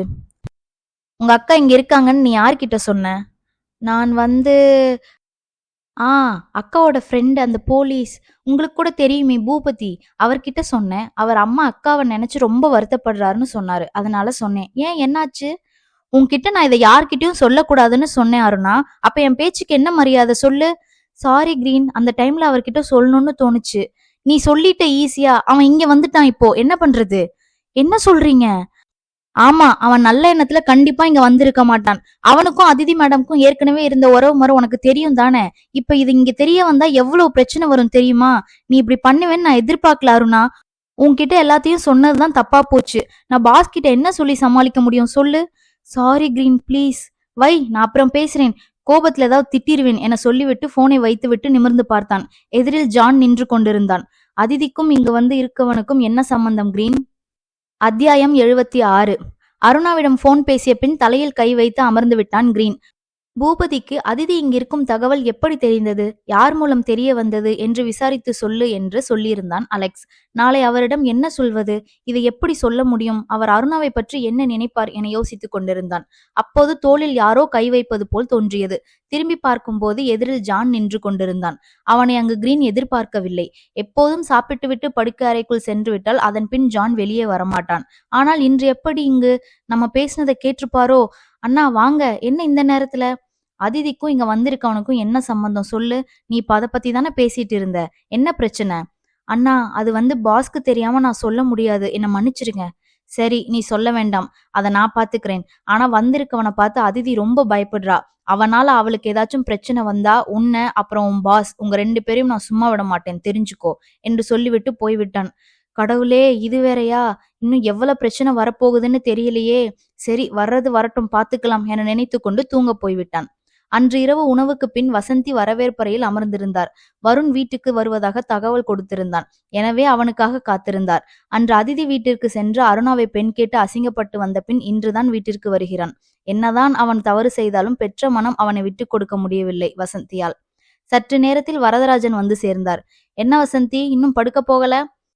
இல்ல, வருண் வரேன்னு சொன்னான், அதான். அவன் ஃபேக்டரியில இருந்தான், வந்துருவான், நான் சாப்பிட்டுட்டு வரேன் என்று சொல்லிவிட்டு உள்ளே சென்றார். 10 நிமிடத்தில் வருண் வந்து சேர்ந்தான். வா வருண், சாப்பிடு. இல்ல, பசி இல்ல. சரி, ஏன் ஒரு மாதிரி இருக்க, ஏதாச்சும் பிரச்சனையா? இவர்கள் பேசிக் கொண்டிருக்கும் போது வரதராஜன் வந்து சேர்ந்தார். இல்ல வசந்தி, தொழில எதுவும் பிரச்சனை இல்ல, அவனுக்கு மனசுதான் சரியில்லை. ஏன், என்னாச்சு வருண்? உங்க மருமக ரஷ்யால இருக்கா, அதுவும் பேலஸ் மகாராணி மாதிரி இருக்கா. நான் இங்க அவளை சேர்ந்தவங்க கிட்ட அசிங்கப்பட்டு நிக்கிறேன். அவங்க ஒன்னும் உன்னை பொண்ணு கேட்டு வர சொல்லி அசிங்கப்படுத்தல வருண். நான் சொல்ல சொல்ல கேட்காம நீ தான் போன, இப்ப ஏன் அவங்கள சொல்ற? அம்மா, நீ எனக்கு எப்பவும் சப்போர்ட் பண்ண மாட்டியா? நீ நல்லது பண்ணி நான் உன்னை குறை சொன்னேன்னா சொல்லு. நீ பண்றது தப்பு வருண். இந்த விஷயத்துல அதிதி மேல எந்த தப்பும் இல்ல. அவ இப்ப மகாராணி மாதிரி இருக்கான்னா அதுக்கு அவ மனசுதான் காரணம். நீயும் நல்ல மனசோட இரு, நல்லா இருப்ப. உங்ககிட்ட இதை சொல்ல வந்தேன் பாருங்க, அது ஏன் தப்புதான் என்று சொல்லிவிட்டு கிளம்பி விட்டான். வசந்தி, அவன் மனசொடைஞ்சு போயிருக்கான், நீ ஆறுதலா பேசலாம்ல, ஏன் அவனை கஷ்டப்படுத்துற மாதிரி பேசுற? மருந்து கசப்பாதான் இருக்கும், அதுக்காக நோய் குணமாக வேண்டாமா? சின்ன வயசுல இருந்தே அவனை நீங்க அப்படி கண்ட்ரோல்ல வச்சு வளர்த்தீங்க, அதனாலதான் இப்போ இப்படி இருக்கான். அவன் பண்றது தப்புன்னு அவனுக்கு தெரியறதே இல்லை. இப்போவும் அவனை மடியில வச்சு கொஞ்சிக்கிட்டு இருந்தா இன்னும் அவன் மோசமா தான் போவான். அவன் நல்லது பண்ணா நான் அவனுக்கு ஆறுதலா இருப்பேன், இல்லைன்னா இப்படிதான் பேசுவேன். என்னை தடுக்க முயற்சி பண்ணாதீங்க என்று சொல்லிவிட்டு அறைக்கு போய்விட்டார். அதை எதிர்பார்க்காத வரதராஜன் ஆடி போய்விட்டார். மறுநாள் யாருக்கும் எதிர்பார்க்காமல் விழுந்தது. அறையை விட்டு வெளியில் வரவே அதிதிக்கு விருப்பமில்லை. குட்டி போட்ட பூனை போல் உள்ளேயே சுற்றி கொண்டிருந்தாள். காலையிலேயே அருணாதான் பூபதிக்கு அதிதி இங்கு இருப்பதை சொன்னது என சொல்லிவிட்டான் கிரீன். அது போக இரவு அவளிடம் பேசிக் கொண்டிருந்ததை ஜான் கேட்டதையும் சொல்லிவிட்டான். நீ ஜான் கிட்ட பூபதி விஷயத்தை சொல்லாத வரைக்கும் நல்லதுதான். அவன் உடனே அந்த பூபதி கிட்ட சண்டைக்கு போவான். அப்புறம் அதிதியோட தங்கச்சி கிட்ட கொஞ்சம் கவனமாயிரு, சின்ன பொண்ணு வேற, அதான் விவரம் பத்தல போல. எல்லாத்தையும் அந்த பொண்ணு கிட்ட சொல்லாத, இதை நம்மளே பார்த்துக்கலாம். சரி பாஸ், இன்னைக்கு நம்ம ஹோட்டல்ல மீட்டிங் இருக்கு, பார்ட்டி ஏற்கனவே வந்துட்டாங்க, இன்னும் 30 மினிட்ஸ்ல நம்ம அங்க இருக்கணும். சரி, நான் போய் ரெடி ஆகிட்டு வரேன் என்று சொல்லிவிட்டு அறைக்கு வந்தான். அதிதி மருத்துவமனைக்கு கிளம்பி தலையை பிடித்து கொண்டு அமர்ந்திருந்தாள். அதிதி, என்னாச்சு, வா சாப்பிட போகலாம். இல்ல, அங்க அவன் இருப்பான். அவன் டைனிங் டேபிளுக்கு வர முடியாது, அதுக்கு அனுமதி இல்லை, நீ வா, அவனை நான் பார்த்துக்கிறேன் என்று சொல்லி உணவு மேஜைக்கு அழைத்து சென்றான். அங்கு சொன்னது போல அங்கு பூபதி இல்லை. நேற்று மகிழ்ச்சியாக ஹாய் ஜான் என்று சொன்னவள் இன்று முகம் கருத்து போய் தலையை தொங்க போட்டு கொண்டு வந்து அமர்ந்ததை ஜான் கவனித்தான். ஏதோ பிரச்சனை என்பது அவனுக்கு புரிந்தது. உணவு பரிமாறப்பட்டது. இரவு போலவே கொறித்து கொண்டு அமர்ந்திருந்தாள் அதிதி. அலெக்ஸ் அவள் கையை கிள்ளினான். எல்லாரும் பார்க்கறாங்க, சரியா சாப்பிடு, முகத்தை இப்படி வைக்காத, பார்க்க நல்லா இல்லை என்றான். இவர்கள் பேசுவது அருகில் இருந்த ஜானுக்கு கேட்டது. அதன் பின்னும் கூட அதிதி முகம் தெளியவில்லை, ஏதோ போல்தான் இருந்தாள். அதிதி, சொல்லுங்க அங்கிள், ஒர்க் உனக்கு பிடிச்சிருக்கா இல்லை கஷ்டமா இருக்கா என்று கேட்டார் மார்ட்டின். நல்லா இருக்கா அங்கிள், லாங்குவேஜ் தான் கொஞ்சம் புரியல. ஆமாம் அதிதி, எல்லாரும் இங்கிலீஷ் பேச மாட்டாங்க, நீ கொஞ்சம் லோக்கல் லாங்குவேஜ் கற்று வச்சுக்கோ. ஓகே அங்கிள், வீட்டுக்கே லாங்குவேஜ் டீச்சரை வர சொல்கிறேன், கற்றுக்கோ. Okay uncle. மார்ட்டின், நீங்கள் இந்த பொண்ணுக்கு அதிகமான இடம் கொடுக்குற மாதிரி எனக்கு தோணுது. இந்த வீட்டில் இது வரைக்கும் இந்த மாதிரி எல்லாம் நடந்ததில்லை, புதுசாக இருக்குது. ஆமாம் மார்ட்டின், எலிசா சொன்ன மாதிரி தான் நடக்குது. நேற்று என் பொண்ணும் வேலைக்கு போகிறேன்னு என்கிட்ட வந்து கேட்குறா. நான் என்ன பண்ணணும் சொல்லு? இதுக்கு தான் இந்த பொண்ணுக்கு அனுமதி கொடுக்க வேண்டாம்னு சொன்னேன், நீ கேட்கல. இப்போ பாரு, பேலஸ் முழுக்க குழப்பம் வந்துருச்சு என்றார் மார்ட்டினின் அண்ணன். அப்போ நீங்கள் தான் இதுக்கு ஒரு தீர்வு சொல்லணும் மார்ட்டின், எலிசா சொன்னார். அதிதி வேலைக்கு போகணும்னு கேட்கறதுக்கு முன்னாடி இப்போ வேலைக்கு போகணும்னு சொல்கிறவங்க எல்லாம் எங்கே போனீங்க? அங்கிள், அது பேலஸோட ரூல்ஸ், அதனால தான் அமைதியாக இருந்தாங்க. இவ தான் எல்லாரையும் தூண்டி விட்டா. மெலினா, உனக்கும் இந்த குடும்பத்துக்கும் சம்பந்தம் இல்லை, நீ அமைதியாயிரு என்றான் ஜான். மெலினாவிற்கு அசிங்கமாக போய்விட்டது. அமைதியாக எழுந்து வெளியே சென்று விட்டாள். இந்த வீட்டில் யாருக்கெல்லாம் வேலைக்கு போகணும்னு ஆசை இருக்கோ அவங்க போகலாம், இனி தடை இல்லை. ஆனால் பாதுகாப்பு ரொம்ப அவசியம், அதை மனசில் வச்சுக்கோங்க. அப்புறம் எலிசா, நம்ம பொண்ணு ரோசி உயிரோடு இருந்து அவள் வேலைக்கு போகணும்னு ஆசைப்பட்டு இருந்தா நீ என்ன பண்ணியிருப்ப? நம்ம பேலஸோட ரூல்ஸை சொல்லுவேன், அப்புறம் பிடிவாதம் பிடிச்சா ஓகே சொல்லுவேன். அதுதான் நீங்கள் நடந்தது. இனி இதை பற்றி யாரும் பேசக்கூடாது. எல்லாரும் சாப்பிடுங்க. அதன் பின் யாரும் பேசவில்லை. எலிசா பார்வைக்கு இப்போது அதிதி ரோசியை போல்தான் தெரிந்தாள். சாப்பிட்டு கொண்டிருக்கும் போதே கிரீன் வந்து மீட்டிங்க்கு நேரமாகி விட்டதாக சொன்னான். வரேன் என சொல்லிவிட்டு ஜானை பார்த்தான். நான் டிராப் பண்ணுறேன், நீ கிளம்பு. சரி என அதிதியிடம் சொல்லிவிட்டு கிளம்பி விட்டான் அலெக்ஸ். சாப்பிட்டு கேட் கிட்ட வா என்று சொல்லிவிட்டு போய்விட்டான் ஜான். அந்த அறையை விட்டு வெளியே போவதற்கு தயக்கமாக இருந்தது அதிதிக்கு. ஆனாலும் வேறு வழி இல்லை என்பதால் சென்றாள். கேட் வாசலுக்கு சென்ற போதே அங்கு நின்று கொண்டிருந்தான் பூபதி. சற்று தள்ளி ரவியும் இருந்தான். அவன் அருகில் போகாமல் எதிர்ப்புறத்தில் போய் நின்று கொண்டாள் அதிதி. ஆனாலும் அவள் அருகில் வந்த பூபதி, என்ன அதிதி, உன்னை பார்க்க தான் இவ்வளவு தூரம் வந்திருக்கேன், நீ இப்படி விலகி ஒன்னா என்ன அர்த்தம்? சரி, இங்கே உன்னால் எதுவும் பேச முடியாது, புரியுது. நீ போகிற ஹாஸ்பிட்டல் அட்ரஸ் கொடு, நான் அங்கே வரேன். வேண்டாம் பூபதி, நீ இங்கேருந்து கிளம்பி ஊருக்கு போ, அதுதான் உனக்கு நல்லது என்றாள் அதிதி. அவளை மிக அருகில் பார்க்கவும் பூபதிக்கு கோபம் பொங்கிக் கொண்டு வந்தது. சற்று நெருங்கி அவள் கழுத்தை பிடித்தவன், உன்னை அவ்வளவு ஈஸியாக விட்டுட்டு போவேன்னு நினைக்கிறியா? விடமாட்டேன்டி என சொல்லி கொண்டிருக்கும் போதே அவனை இடிப்பது போல் வந்து நின்றது ஜானின் கார். அத்தியாயம் 77. நண்பர்கள் என இருவர் வந்த பிறகு அதிதி அப்படியே மாறி போய்விட்டாள். அதை இரவே கவனித்தான் ஜான். ஆனால் அவனால் அதிதியிடம் பேச முடியவில்லை. இரவு உணவு கூட அவள் சரியாக சாப்பிடவில்லை. எனவே அவளை பார்ப்பதற்காக அலெக்ஸ் அறைக்கு சென்றான். அறை உள்பக்கமாக தாழ்பால் போடப்பட்டிருந்தது. மணி வேறு 10 கடந்து விட்டது. இதுக்கு மேல் கதவை தட்டி தொந்தரவு பண்ணக்கூடாது. எதுவாக இருந்தாலும் நாளைக்கு கேட்கலாம் என நினைத்து கொண்டுதான் கார்டன் பக்கம் வந்தான். அப்போதுதான் அங்கு கிரீன் போனில் பேசி கொண்டிருந்தது கேட்டது. அதன் பின் தான் வந்திருக்கும் நபர்களுக்கும் அதிதிக்கும் ஏதோ பிரச்சனை இருக்கிறது என்ற முடிவுக்கு வந்தான். கிரீன் அது என்னவென்று சொல்லவில்லை. அலெக்ஸ் கண்டிப்பாக சொல்ல மாட்டான். அதிதியிடம் கேட்டு அவளை கஷ்டப்படுத்தக்கூடாது. வந்திருக்கும் நபர்கள் பேலஸ் விருந்தினர்கள். அவர்களிடம் மரியாதை குறைவாக பேசக்கூடாது. அவர்கள் இங்கிருந்து கிளம்பும்போது மனதில் குறையில்லாமல் போக வேண்டும் என்பது பேலஸ் ரூல்ஸ். எனவே அவர்களிடம் எதுவும் கேட்க முடியாது. வேறு எப்படிதான் கண்டுபிடிப்பது என யோசித்து கொண்டிருந்தான். அவனை பொறுத்தவரையில் அதிதி உருவத்தில் இருப்பது ரோசிதான், அவனது செல்ல தங்கை. அவளுக்கு எதுவும் ஆகக்கூடாது. அன்று அவளை நோயின் பிடியிலிருந்து காப்பாற்ற முடியவில்லை. ஆனால் இன்று சகல வசதிகளும் இருக்கிறது. இந்த முறை நான் முட்டாளாக இருக்க மாட்டேன் என நினைத்து கொண்டான். மறுநாள் காலையும் அதிதி அதே போல்தான் இருந்தாள். அவளின் பழைய கலகலப்பும் துடுக்குத்தனமும் எங்கே போனது என்று தெரியவில்லை. எப்படி பேசுவது என யோசித்து கொண்டிருந்த பொழுதுதான் அலெக்ஸ் அதிதியை மருத்துவமனையில் டிராப் செய்ய சொன்னான். மேலோட்டமாக கேட்டு பார்க்கலாம் என முடிவு செய்து கொண்டான். பார்க்கிங்கிலிருந்து காரை எடுத்து வெளியே வரும்போதே பூபதி அதிதி அருகில் பேசி கொண்டிருப்பது தெரிந்தது. அவர்களை நெருங்கி வரும்போது அவன் அதிதி கழுத்தில் கை வைப்பது போல் தோன்றியது. அதனாலே தான் வேகமாக வந்து அவனை இடிப்பது போல காரை நிறுத்தினான். அதிதி பயந்து போய் காதை மூடிக்கொண்டு விலகிவிட்டாள். பூபதி 2 அடி தள்ளி போய் விழுந்து விட்டான். இதை பார்த்த ரவி வேகமாக வந்து பூபதியை தூக்கிவிட்டான். காரை விட்டு இறங்கி வந்த ஜான், அதிதி உனக்கு ஒன்றும் இல்லையே? நான் நல்லா தான் இருக்கேன், ஏன் இப்படி வேகமாக கார் ஓட்டுறீங்க? உங்களுக்கு ஏதாவது ஆனால் என்ன பண்ணுறது? பூபதி அவளை முறைத்து கொண்டே எழுந்து நின்றான். அவன் இடிக்க வந்தது என்ன? இதில் அவனுக்கு எப்படி அடிபடும்? இவளுக்கு என்ன புத்தி கெட்டு போச்சா என நினைத்து கொண்டான். எனக்கு ஒன்றும் இல்லை அதிதி என்றான் ஜான். பூபதி அருகில் வந்தான். அவள் கழுத்தில் கையை வச்சு என்ன பண்ணிட்டு இருந்த நீ? பூபதி ஜான் வந்த தோரணையை பார்த்து பயந்து போய்விட்டான். நல்ல வேளை நான் கழுத்தை பிடித்ததை பார்க்கல போல. அது வந்து நான் கழுத்தை என ஏதோ உளறி கொட்டினான். ஒன்றுமில்லை ஜான், கழுத்தில் பூச்சி, அதான் எடுத்து விட்டார், வேற எதுவும் இல்லை என்றாள் அதிதி.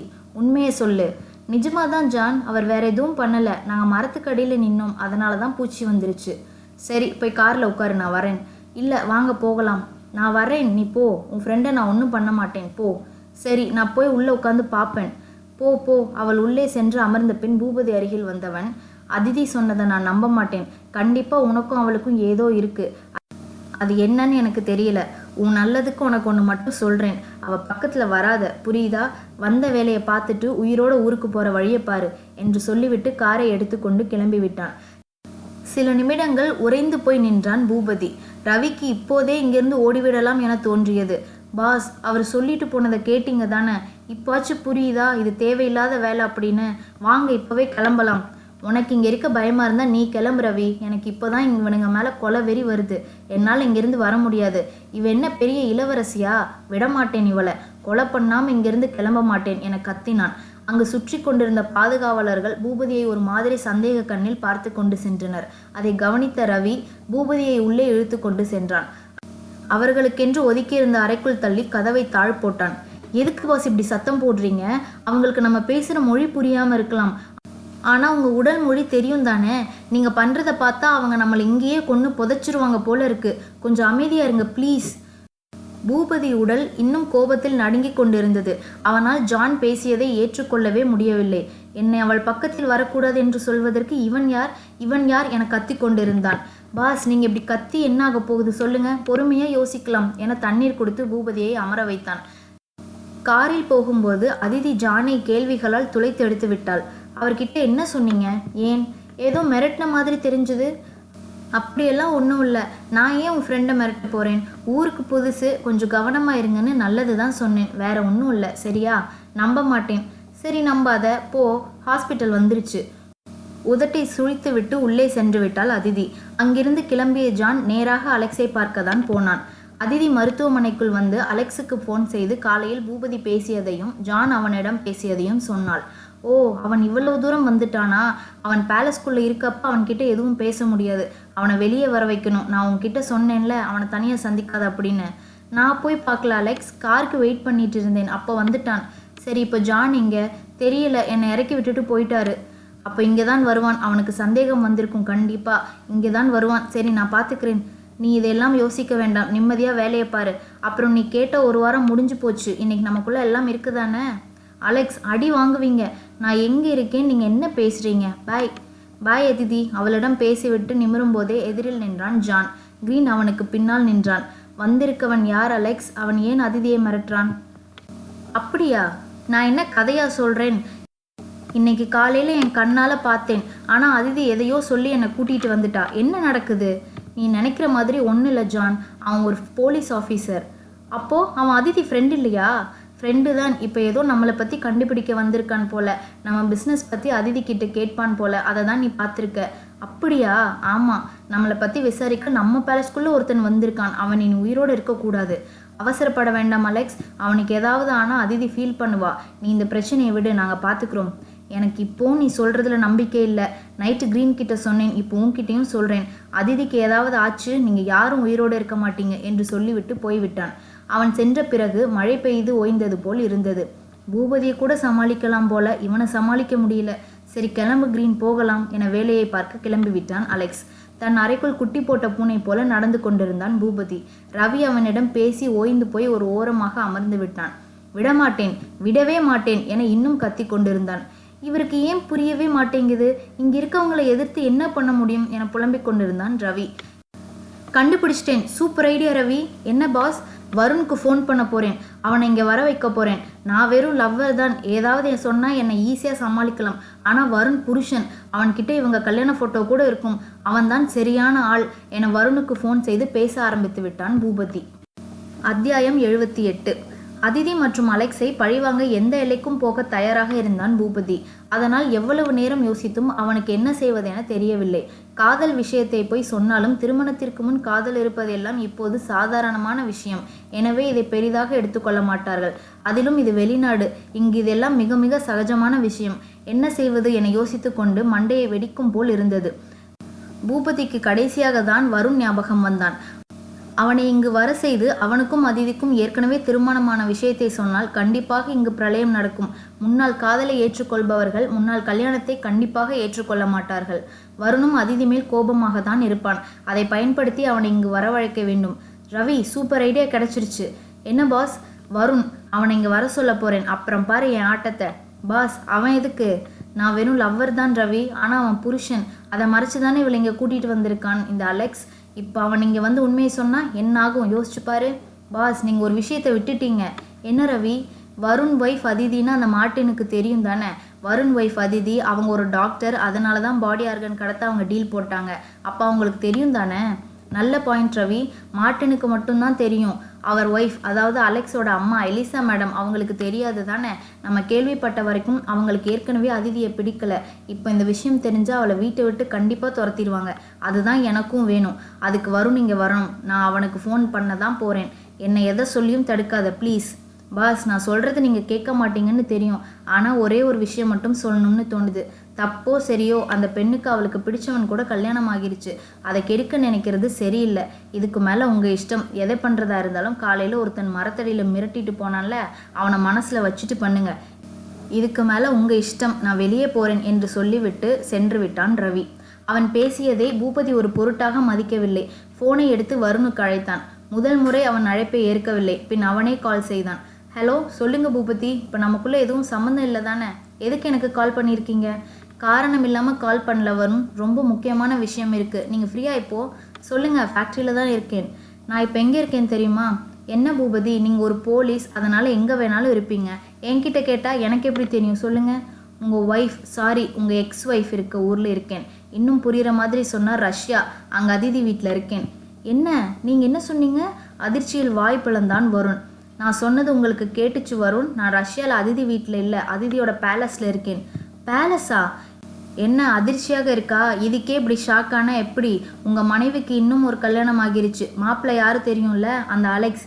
இப்போ இந்த பேலஸ்க்கு அவள் தான் மகாராணி மாதிரி இருக்கா. நீங்கள் நிஜமாவா சொல்கிறீங்க? ஆமாம் வருண், நான் ஏன் பொய் சொல்ல போகிறேன்னு சொல்லுங்கள். இது அத்தனையும் என் கண்ணால் நான் பார்த்த உண்மை. அவளை சும்மா விடாதீங்க பூபதி.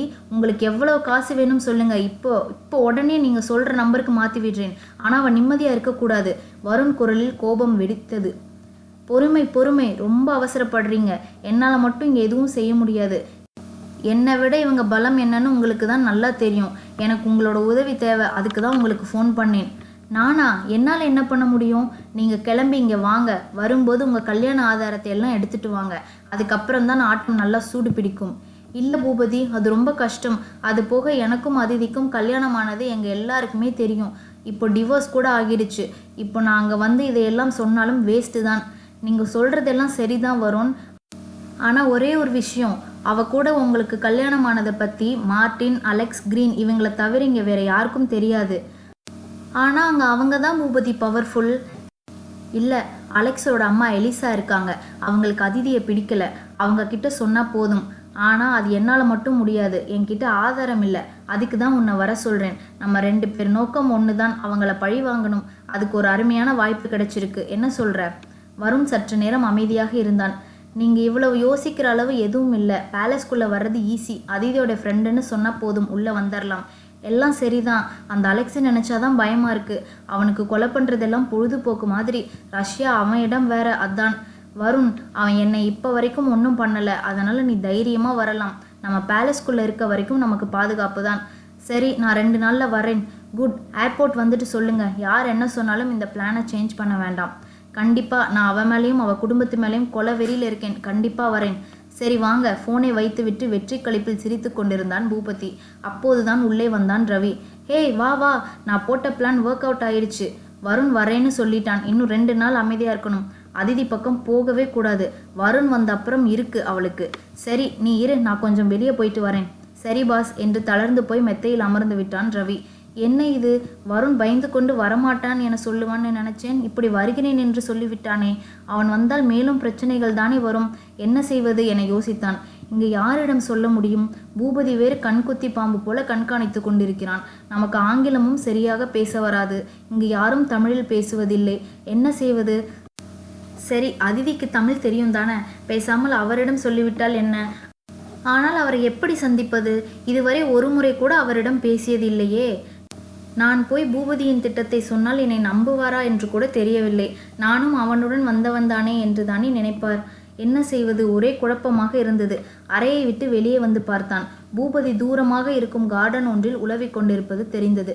மெதுவாக அவன் அருகில் சென்று பேச்சு கொடுப்பது போல பேலஸ் முழுதும் பார்வையிட்டான். அங்கங்கு பணியாளர்கள் வேலை பார்த்து கொண்டிருந்தனர். அதற்குள் நிறைய குடும்பங்கள் வசித்ததால் வீடுகளும் ஆட்களும் அதிகமாக இருந்தனர். இது சரியில்லை. இங்கு வைத்து பேச முடியாது.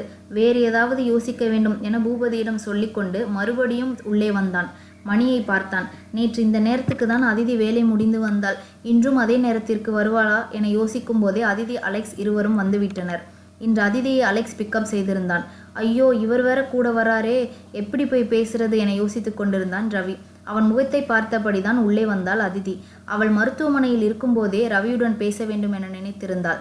அதுபோலவே அவனும் தனியாக இருந்தான். அதிதி நேராக ரவி அருகில் வந்தாள். அண்ணா, நான் உங்ககிட்ட கொஞ்சம் பேசணும், என் கூட வர முடியுமா? கண்டிப்பா, நானே உங்க கூட பேசதான் காத்திருந்தேன். அப்படியா, வாங்க என்று சொல்லிவிட்டு ரவியை அழைத்து கொண்டு அலெக்ஸ் அலுவலக அறைக்குள் நுழைந்தாள் அதிதி. அதை பார்த்தபடி உள்ளே வந்தான் பூபதி. அத்தியாயம் 79. ஜான் மருத்துவமனையில் டிராப் செய்துவிட்டு கிளம்பிய பின் அலெக்ஸிடம் பேசிவிட்டு இருந்த வேலைகளை முடித்து கொடுத்துவிட்டு தனக்கென ஒதுக்கியிருந்த அறைக்குள் வந்து அமர்ந்தாள் அதிதி. அவள் மனம் முழுக்க வீட்டில் வந்து அமர்ந்திருக்கும் பூபதியை பற்றிதான் வந்தது. அவன் கண்டிப்பாக நல்லவன் இல்லை என ஏற்கனவே தெரியும். அதிலும் அவன் காலையில் நடந்து கொண்ட விதம் சுத்தமாக சரியில்லை. ஜான் தூரத்திலிருந்து பார்த்ததால் அவனை சமாளிக்க முடிந்தது. இல்லையென்றால் கண்டிப்பாக பிரச்சனைதான். அலெக்ஸுக்கு இது ஒரு பெரிய விஷயமாக தோன்றவில்லை. அவன் இதுவரை அந்த பூபதியை அழைத்து பேசவும் இல்லை. அவனுக்கு அவன் வேலைதான் பெரிதாக இருக்கிறது. அதற்காக நாமும் அப்படி இருக்க முடியாது. பூபதியின் நோக்கம் என்ன என தெரிந்து கொண்டே ஆக வேண்டும். ஆனால் எப்படி என யோசித்த போதுதான் அவள் நினைவில் வந்து நின்றான் ரவி. அவரிடம் பேசி பார்க்கலாமா? ஆனால் அவரும் பூபதியுடன் தான் வந்திருக்கிறார். அவர் பூபதியின் திட்டங்களை பற்றி எப்படி சொல்வார்? ஆனால் இங்கு வந்ததிலிருந்து அவர் முகத்தில் ஒரு பதட்டமும் தயக்கமும் தெரிகிறது. கண்டிப்பாக அவர் நல்லவராக தான் தெரிகிறது. இன்று வீட்டிற்கு சென்ற பின் முடிந்தால் அவரை தனியாக சந்தித்து பேச முயற்சி செய்யலாம் என முடிவெடுத்து கொண்டாள். அதே போல வீட்டிற்குள் ரவி தனியாக தான் இருந்தான். அதனால் தான் அவனிடம் பேசலாம் என அலெக்ஸ் அலுவலக அறைக்குள் அழைத்து சென்றாள் அதிதி. சரியாக அப்போது வீட்டிற்குள் நுழைந்த பூபதி அதை பார்த்து விட்டான். வேகமாக அவனும் அறைக்குள் வந்தான். அவன் வருவதை பார்த்த அதிதியும் ரவியும் திகைத்து போயினர். என்ன ரவி, இவங்க கிட்ட என்ன பேச போற? நான் ஒன்றும் பேசல பூபதி, அவங்க தான் கூப்பிட்டாங்க. ரவி அதிதியை பார்த்து கண்ணை காட்டினாள். உடனே சுதாரித்த அதிதி, ஒன்றுமில்ல பூபதி, இப்போதானே சென்னையிலேருந்து வந்திருக்காரு. என் அப்பா அம்மா தங்கச்சி எல்லாம் எப்படி இருக்காங்கன்னு கேட்க தான் அவரை கூட்டிகிட்டு வந்தேன். வேற ஒன்றும் இல்லை. ஓ சரி, நாங்கள் அவங்களெல்லாம் பார்க்கல அதிதி என்று சொல்லிவிட்டு வா ரவி போகலாம் என அவனை கையோடு அழைத்து சென்று விட்டான். ரவி போகும்போது அதிதியை பார்த்து கொண்டே போனான். அதிதி தலையில் கையை வைத்து அமர்ந்து விட்டாள். எப்படி கரெக்டாக வந்தான்? அவர்கிட்ட பேச முடியாமல் போயிருச்சு. அவர் ஏதோ சொல்ல வந்தார், கெடுத்துட்டான். என்ன அதிதி இங்கே இருக்க? உனக்காக ரூமில் வெயிட் பண்ணிட்டு இருந்தேன். வரேன் அலெக்ஸ் என அறைக்குள் சென்று தன்னை சுத்தப்படுத்தி கொண்டு வந்து மெத்தையில் அமர்ந்தாள். அவள் மடியில் தலை வைத்து படுத்தான் அலெக்ஸ். அதிதி, எனக்கு 2 days ரெஸ்ட்டு கிடச்சிருக்கு. நம்ம எங்கேயாவது வெளியே போயிட்டு வரலாமா? எனக்கு ஒர்க் இருக்கே அலெக்ஸ், நான் இப்போ தான் ஜாயின் பண்ணியிருக்கேன். அதுக்குள்ளே எப்படி லீவ் போட முடியும்? அதிதி, அது நம்ம ஹாஸ்பிட்டல், லீவெல்லாம் ப்ராப்ளம் இல்லை, நான் பார்த்துக்கிறேன். இங்கே பக்கத்தில் இருக்க கிராமத்தில் கிறிஸ்மஸ் கொண்டாட்டம் 15 நாட்களுக்கு முன்னாடி இருந்து ஆரம்பிக்கும். ரொம்ப நல்லா இருக்கும். நான் சின்ன வயசில் எல்லா வருஷமும் போயிட்டு வருவேன். நம்ம ஒரு 2 நாள் மட்டும் போயிட்டு வரலாம் ப்ளீஸ். சரி அலெக்ஸ், போகலாம். எனக்கும் இந்த பூபதியை பார்த்து ரொம்ப ஸ்ட்ரெஸ்ஸாக இருக்குது. எப்போ கிளம்பலாம்? அந்த கிராமத்தில் சன்ரைஸ் நல்லா இருக்கும். அதனால் மார்னிங் சீக்கிரமாக கிளம்பலாம். நீ ட்ரெஸ் எடுத்து வை, நான் போய் டேடி கிட்ட சொல்லிட்டு வரேன். அலெக்ஸ், கிராமம்னு சொல்கிறீங்க, அங்கே நம்ம தங்க இடம் இருக்குமா? அதிதி, அங்கே நமக்கு வீடு இருக்குது. அப்போ ஓகே. மார்ட்டினிடம் சொன்னபோது தாராளமாக போயிட்டு வா. ஆனால் 2 நாட்களுக்கு மேல் அங்கு தங்க வேண்டாம். நமது பேலஸில் கிறிஸ்துமஸ் கொண்டாட்டங்கள் ஆரம்பித்து விடும். அதற்குள் வந்துவிடு என்று சொல்லிவிட்டார். திட்டமிட்டபடி காலை 3 மணிக்கு கிளம்பி விட்டனர். அதிதி ஜானுக்கு மட்டும் சொல்லிவிட்டாள், அவன் தேடுவான் என்பதால். முன்னால் ஒரு கார் மட்டும் பாதுகாப்புக்கு சென்றது. அதில் கிரீன் இருந்தான். போகும் வழி முழுக்க பனி படர்ந்திருந்தது. சில இடங்களில் ஏரிகள், மலை முகடுகள் என பார்ப்பதற்கு கண்கொள்ளா காட்சியாக இருந்தது. எனக்கு இந்த இடம் ரொம்ப பிடிச்சிருக்கு அலெக்ஸ், மனசுக்கு இதமாக இருக்குது. அந்த கிராமம் முழுக்க இப்படி தான் இருக்கும். வந்து பாரு அதிதி. அப்புறம் பேலஸில் இருக்க பிரச்சனை எல்லாத்தையும் மறந்துடு. இங்கே நம்ம 2 பேரும் சந்தோஷம்தான் முக்கியம். அதனால் எதையும் இந்த குட்டி மண்டைக்குள்ளே போட்டு குழப்பிக்காமல் நிம்மதியாக சந்தோஷமாக இரு, சரியா? சரி அலெக்ஸ். பேசிக்கொண்டிருக்கும் போதே அந்த கிராமம் வந்துவிட்டது. சிறிய வீடு தான், ஆனால் மர வீடு, அழகாக இருந்தது. இந்த வீடு ரொம்ப அழகாக இருக்கு அலெக்ஸ். அம்மாவுக்கு இந்த கிராமம் ரொம்ப பிடிக்கும் அதித்தி. அதனால் அவங்க வந்தால் தங்கறதுக்காக அப்பா இந்த வீட்டை கட்டினார். அங்கிளுக்கு நல்ல ரசனை அலெக்ஸ். எனக்கும் தான். அதனால தான் உன்னை கல்யாணம் பண்ணியிருக்கேன். போதும், ரொம்ப குளிருது. வீட்டுக்குள்ளே போகலாமா? பேச விட மாட்டியே. பாஸ், லக்கேஜை உள்ளே வச்சாச்சு, நான் கிளம்புறேன். 2 days கழித்து வரேன். நீங்கள் என்ஜாய் பண்ணுங்கள். அங்கே இருக்க பிரச்சனையெல்லாம் நான் பார்த்துக்கிறேன். சரி சரி, அந்த பொண்ணுக்கிட்ட பேசுனியா? யார்கிட்ட பாஸ்? அதுதான் அதிதி தங்கச்சி அருணா. இல்லை பாஸ், அது டே கிரீன், போதும் உன் கோபம் எல்லாம். அந்த பொண்ணு சொல்லலைன்னா கூட அந்த பூபதி கண்டிப்பாக தேடி வருவான். அதுக்கு அந்த பொண்ணுக்கிட்ட கோபப்படுறது தப்பு கிரீன். சின்ன பொண்ணு வேற, பேசு சரியா? சரி பாஸ், ரீச் பண்ணிட்டு சொல்லு. Okay pass. கிரீனை அனுப்பிவிட்டு உள்ளே வந்தான் அலெக்ஸ். அதிதி பால்கனியில் நின்று அந்த கிராமத்தின் அழகை ரசித்து கொண்டிருந்தாள். அப்படியே பின்னால் வந்து அவளை அணைத்து கொண்டான் அலெக்ஸ். அவள் தோளில் முத்தமிட்டவன் அப்படியே மெத்தை கழைத்து வந்தான். என்ன அலெக்ஸ், வந்தவுடனே வேலையை ஆரம்பிச்சிட்டிங்களா? ஏய், அதுக்கு தாண்டி வந்தது. பின்ன என்ன ஊரை சுற்றி பார்க்கவா உன்னை கூட்டிகிட்டு வந்தேன்? அங்கே இருந்தால் நீ எதையாவது யோசிச்சுட்டு இருக்க. அதனால தான் இங்கே கூட்டிகிட்டு வந்தேன். இனி உன்னை விட மாட்டேன். ஓ, அப்பெல்லாம் பிளான் தானா? ஆமாம். அட பாவி, அங்கே என்னை நம்பி எவ்வளோ பேஷண்ட்ஸ் இருக்காங்க தெரியுமா? அதை விட்டுட்டு உன் கூட ஊர் சுற்ற வந்தது தப்பாக போச்சு. ஏய், நான் கூட பேஷண்ட் தான், என்னையும் பார்க்கலாம் நீங்கள். ஓ போதும், ரொம்ப நேரம் பேசிட்டோம். நீ விட்டா விடிய விடிய பேசிட்டு இருப்ப, வா என அவளை அணைத்து கொண்டு மெத்தையில் விழுந்தான். இதழ் முத்தத்தில் ஆரம்பித்து மெதுவாக மென்மையாக கூடல் அங்கு அரங்கேறியது. விடிய காலையில் வந்தவர்கள் மாலை வரை கூடல், பின் உறக்கம், பின் கூடல் என அந்த அறையை விட்டு வெளியே வரவில்லை. பசி உணர்ந்த பின்னரே வெளியே வந்தனர். அங்கிருந்த பணியாளர் சூடாக உணவு தயாரித்து வைத்திருந்தார். சாப்பிட்டு விட்டு இரவந்த கிராமத்தில் நடக்கும் கேளிக்கை கொண்டாட்டங்களை ரசிக்க கிளம்பினர். வண்ண வண்ண விளக்குகள், விதவிதமான கடைகள், உணவுகள் என அந்த இடமே திருவிழா கோலம் பூண்டிருந்தது. கால்கள் ஓயும் வரை சுற்றி வந்தார்கள். அதிதி அவளுக்கு பிடித்த பொருட்களை வாங்கி குவித்தாள். பின் வீட்டிற்கு வந்து திரும்பவும் அவர்கள் விளையாட்டை தொடர்ந்தார்கள். அடுத்த நாள் அருகில் இருந்த காட்டுக்குள் ட்ரெக்கிங் சென்றுவிட்டு இவ்வளவு நாட்கள் பேச முடியாத எல்லாவற்றையும் போதும் போதும் என பேசிவிட்டு வீட்டிற்கு வந்தனர். மறுநாள் காலை கிரீன் வீட்டிற்கு வந்து விட்டான். போகலாமா பாஸ், இல்லை இன்னும் 2 நாள் இருந்துட்டு வர்றீங்களா? என்னடா கிண்டலா? இல்லை பாஸ், உங்கள் முகம் ரொம்ப பளிச்சுன்னு இருக்கு, அதான் கேட்டேன். போதும்டா, கிளம்பலாம். அப்பா 2 டேஸ் தான் இருக்க பெர்மிஷன் கொடுத்துருக்காரு. போகலாம் வா அதிதி. வந்துட்டேன். ஆஹா அதிதி மேடம், சாரை விட நீங்கள் பளிச்சுன்னு இருக்கீங்க, சூப்பர். கிரீன், சரி சரி, நான் ஒன்றும் சொல்லலை. ஆனால் எனக்கு சீக்கிரம் குட்டி பாஸ் வேணும். இவர் கூட ஒர்க் பண்ணி போர் அடிக்குது. டே, ரொம்ப அதிகமாக பேசுகிற, அடி வாங்க போகிற, போய் கார் எடுடா. ஊர் திரும்பும் வழியில் சில இடங்களில் சுற்றி பார்த்துவிட்டு காலை உணவை முடித்து கொண்டு பேலஸ் வந்து சேர்ந்தனர். வந்தவுடனே அலெக்ஸ் வெளிவேளையாக சென்று விட்டான். அவனுடன் கிரீனும் சென்று விட்டான்.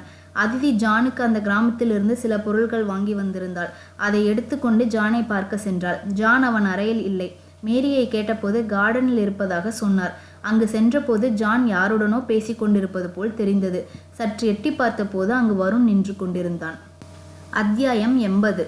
பூபதியிடம் சொன்னதைப் போலவே 2வது நாள் நடு இரவில் ரஷ்யா வந்து சேர்ந்தான் வருண். அவனை மார்ட்டினுக்கு தெரியும் என்பதால் பிரபல ஹோட்டல் ஒன்றில் அறையெடுத்து அவனை தங்க வைத்தான் பூபதி. மறுநாள் மார்ட்டின் வேலை காரணமாக 2 நாட்களுக்கு அருகில் உள்ள நகரத்திற்கு செல்வதாக அங்கு வேலை செய்யும் பணியாளர் ஒருவரிடம் தகவல் தெரிவித்து கொண்டார். பூபதி காலை அவர் கிளம்பும் போதே, எங்களின் இன்னும் ஒரு நண்பர் ஒருவர் இன்று அதிதியை பார்க்க வருகிறார் என அவரிடம் சொல்லி அனுமதி வாங்கி கொண்டான். சரியாக அவர் கிளம்பிய பின் வருணை வரவழைத்து விட்டான். கார்டனில் அமர்ந்து வருண், பூபதி, ரவி மூவரும் பேசிக் கொண்டிருந்தனர். அதிதி, அலெக்ஸ் இருவரும் 2 நாட்களாக வீட்டில் இல்லை. யாரிடம் கேட்டாலும் யாருக்கும் தெரியவில்லை. அப்படியே அவர்களுக்கு தெரிந்தாலும் பேலஸ் விஷயங்களை வெளியில் சொல்ல மாட்டார்கள். ஆனால் இன்று காலை அந்த கிரீன் கிளம்பி வெளியே போவதை பார்த்தேன். அதனால் இன்று அலெக்ஸ் அதிதி வருவதற்கு வாய்ப்பு இருக்கிறது என்றான் பூபதி. தனியா வெளியே போற அளவுக்கு வந்துட்டாளா அவ? அட நீ வேற வருண், அவை பாலே மாறிட்டா. நீ பாரு, உனக்கு புரியும். ஆனாலும் அதிதி இவ்வளோ பெரிய இடத்துல இருப்பான்னு நான் எதிர்பார்க்கவே இல்லை. நான் காலேஜ் படிக்கிறப்போ ரஷ்யா டூர் வந்திருந்தேன். அப்போ இந்த பேலஸை வெளியே இருந்து இதை பார்த்தேன். உள்ளே வர முடியலேன்னு கவலையாக இருந்தது. இப்படி தான் இதுக்கு ஒரு வழி கிடைக்கணும்னு இருந்திருக்கு போல. இவர்கள் பேசி கொண்டிருக்கும் போதே அங்கே வந்து சேர்ந்தான் ஜான். அவனை பார்த்து தன்னை போல் எழுந்து நின்றான் பூபதி.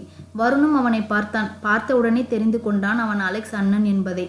அலெக்ஸ் மட்டும் அதிதியை கடத்தி வரவில்லை என்றால் அந்த டீல் இவனிடம்தான் வந்திருக்கும். ஆள் பார்க்க எப்படி இருக்கிறான், நல்ல வேளை தப்பித்தோம் என நினைத்து கொண்டான் வருண். இது யாரு, புதுசா இருக்கு? இது வருண், எங்க ஃப்ரெண்டு தான். அதிதி இங்கே இருக்கான்னு தெரிஞ்சு சும்மா பார்த்துட்டு போலான்னு வந்திருக்கான். ஓ, நீங்களும் இந்தியா தானா? ஆமாம். இவர்கள் பேசி கொண்டிருக்கும் போதுதான் கிராமத்தில் ஜானுக்கு வாங்கிய பொருள்களை அதிதி எடுத்து வந்தாள். கார்டனில் ஜான் யாருடனோ பேசி கொண்டிருப்பது தெரிந்தது.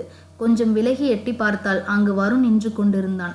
அவளுக்கு ஒரு நிமிடம் பயத்தில் உயிரே போய்விட்டது. என்ன, இவன் இங்கு எப்படி என யோசித்து கொண்டிருக்கும் போதே பின்னால் இருந்து ரவியின் குரல் கேட்டது. மேடம், ஒரு நிமிஷம் வாங்க என்றான். அவங்க பாத்திர போகிறாங்க.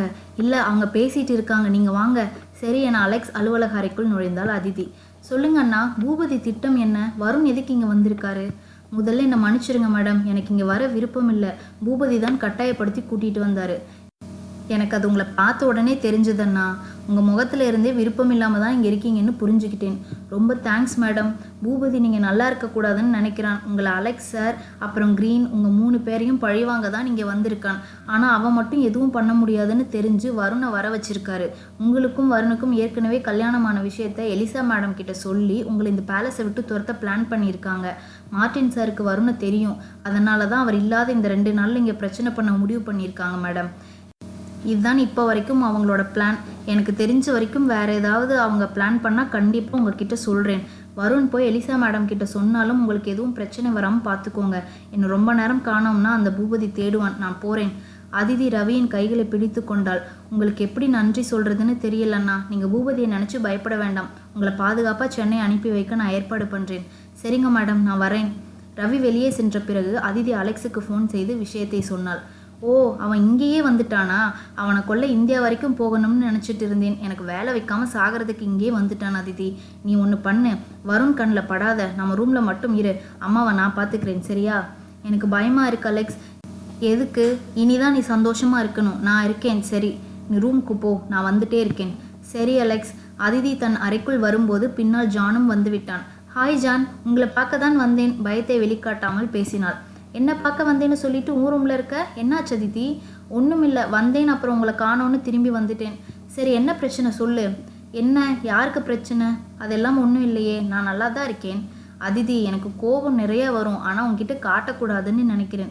ஒழுங்காக சொல்லிடு. உன் ஃப்ரெண்ட்ஸ் வந்ததுலேருந்து நீ கொஞ்சம் கூட சரியில்லை. வில்லேஜ் போயிட்டு வந்து கூட நீ அப்படி தான் இருக்க. உன் ஃப்ரெண்ட்னு சொல்கிறாங்க, ஆனால் நீ அவங்கக்கிட்ட பேசுகிறதில்ல. அவங்கள யாரோ மாதிரி தான் பார்க்குற, இல்லை பயப்படுற. ப்ளீஸ் என் அண்ணனா நினச்சி சொல்லு. இல்லைன்னா பரவாயில்ல, இனி நான் உன்கிட்ட பேசவே மாட்டேன். அவன் அப்படி சொன்ன பின் அதிதியால் தாங்க முடியவில்லை. இல்லை, நீங்கள் எப்பவும் என் அண்ணா தான், உங்ககிட்ட பேசாமல் நான் எப்படி இருக்க முடியும்? அப்போ சொல்லு, என்ன பிரச்சனை? பூபதியை விரும்பியது, அவனுக்கு அடிபட்டு அவன் இறந்து போனதாக நினைத்து வருணை திருமணம் செய்து கொண்டது, அதன் பின் டீல் பேச அலெக்ஸ் வந்து அவனுக்கு தன்னை பிடித்து போய் கடத்தி கொண்டு வந்தது முதல் அனைத்தையும் சொன்னாள். இப்போது வந்து இருப்பவர்கள் திட்டம் பற்றி ரவி சற்று நேரம் முன் சொன்னதையும் சொல்லிவிட்டாள். அதை கேட்ட ஜான் சிரிக்க ஆரம்பித்து விட்டான். இதுக்கு தான் இப்படி பயந்து போயிருக்கியா நீ? என வயிற்றை பிடித்து கொண்டு சிரித்தான். இப்போ நீங்கள் சிரிக்கிறத நிறுத்தலை, நான் என்ன பண்ணுவேன்னு எனக்கே தெரியாது. நான் எவ்வளோ பெரிய பிரச்சனையை பற்றி சொல்லிட்டு இருக்கேன், நீங்கள் சிரிச்சுட்டு என்னை கடுப்பேற்றிட்டு இருக்கீங்க. சரி சரி, நான் சிரிக்கலை, ஆனால் இதுக்காக தான் நீ இப்படி சோகமாக இருக்கேன்னு நினச்சா நிஜமாக சிரிப்பு தான் வருது. இங்கே பாரு அதிதி, பிடிச்சிருந்தா கல்யாணம் பண்ணுறதும் இல்லைன்னா பிரிஞ்சு போகிறதும் உங்கள் ஊரில் வேணால் பெரிய விஷயமா இருக்கலாம். ஆனால் இங்கே அப்படி இல்லை. இது அம்மா கிட்ட சொல்லி உங்கள் லைஃப்பில் பிரச்சனை பண்ண ஒருத்தன் வந்திருக்கான் பாரு, அவன் எவ்வளோ முட்டாளாக இருப்பான்னு சொல்லு. அப்போ உங்கள் அம்மா எதுவும் சொல்ல மாட்டாங்களா? கண்டிப்பாக சொல்ல மாட்டாங்க. இங்கே இதெல்லாம் ஒரு விஷயமே இல்லை அதிதி. இருந்தாலும் அவங்களுக்கு என்னை ஏற்கனவே பிடிக்கல. இது வேற தெரிஞ்சால் என்ன ஆகும்? கவலையாக இருக்குது. நான் தான் சொல்கிறேன்ல, அம்மா இப்போல்லாம் உன்னை திட்டுறதில்லை தெரியுமா? அவங்களுக்கு கொஞ்சம் கொஞ்சமாக உன்னை பிடிக்க ஆரம்பிச்சிருச்சு. இதை போய் சொன்னால் தண்டனை அவனுக்கு தான் கிடைக்கும், உனக்கு இல்லை. அலெக்ஸ் உங்ககிட்ட இதெல்லாம் சொல்ல வேண்டாம்னு சொன்னார். நான் சொல்லிட்டேன், திட்டு வாங்க போகிறேன். அவன் உன்னை திட்டினா என்கிட்ட சொல்லு, நான் பார்த்துக்கிறேன், சரியா? சரி.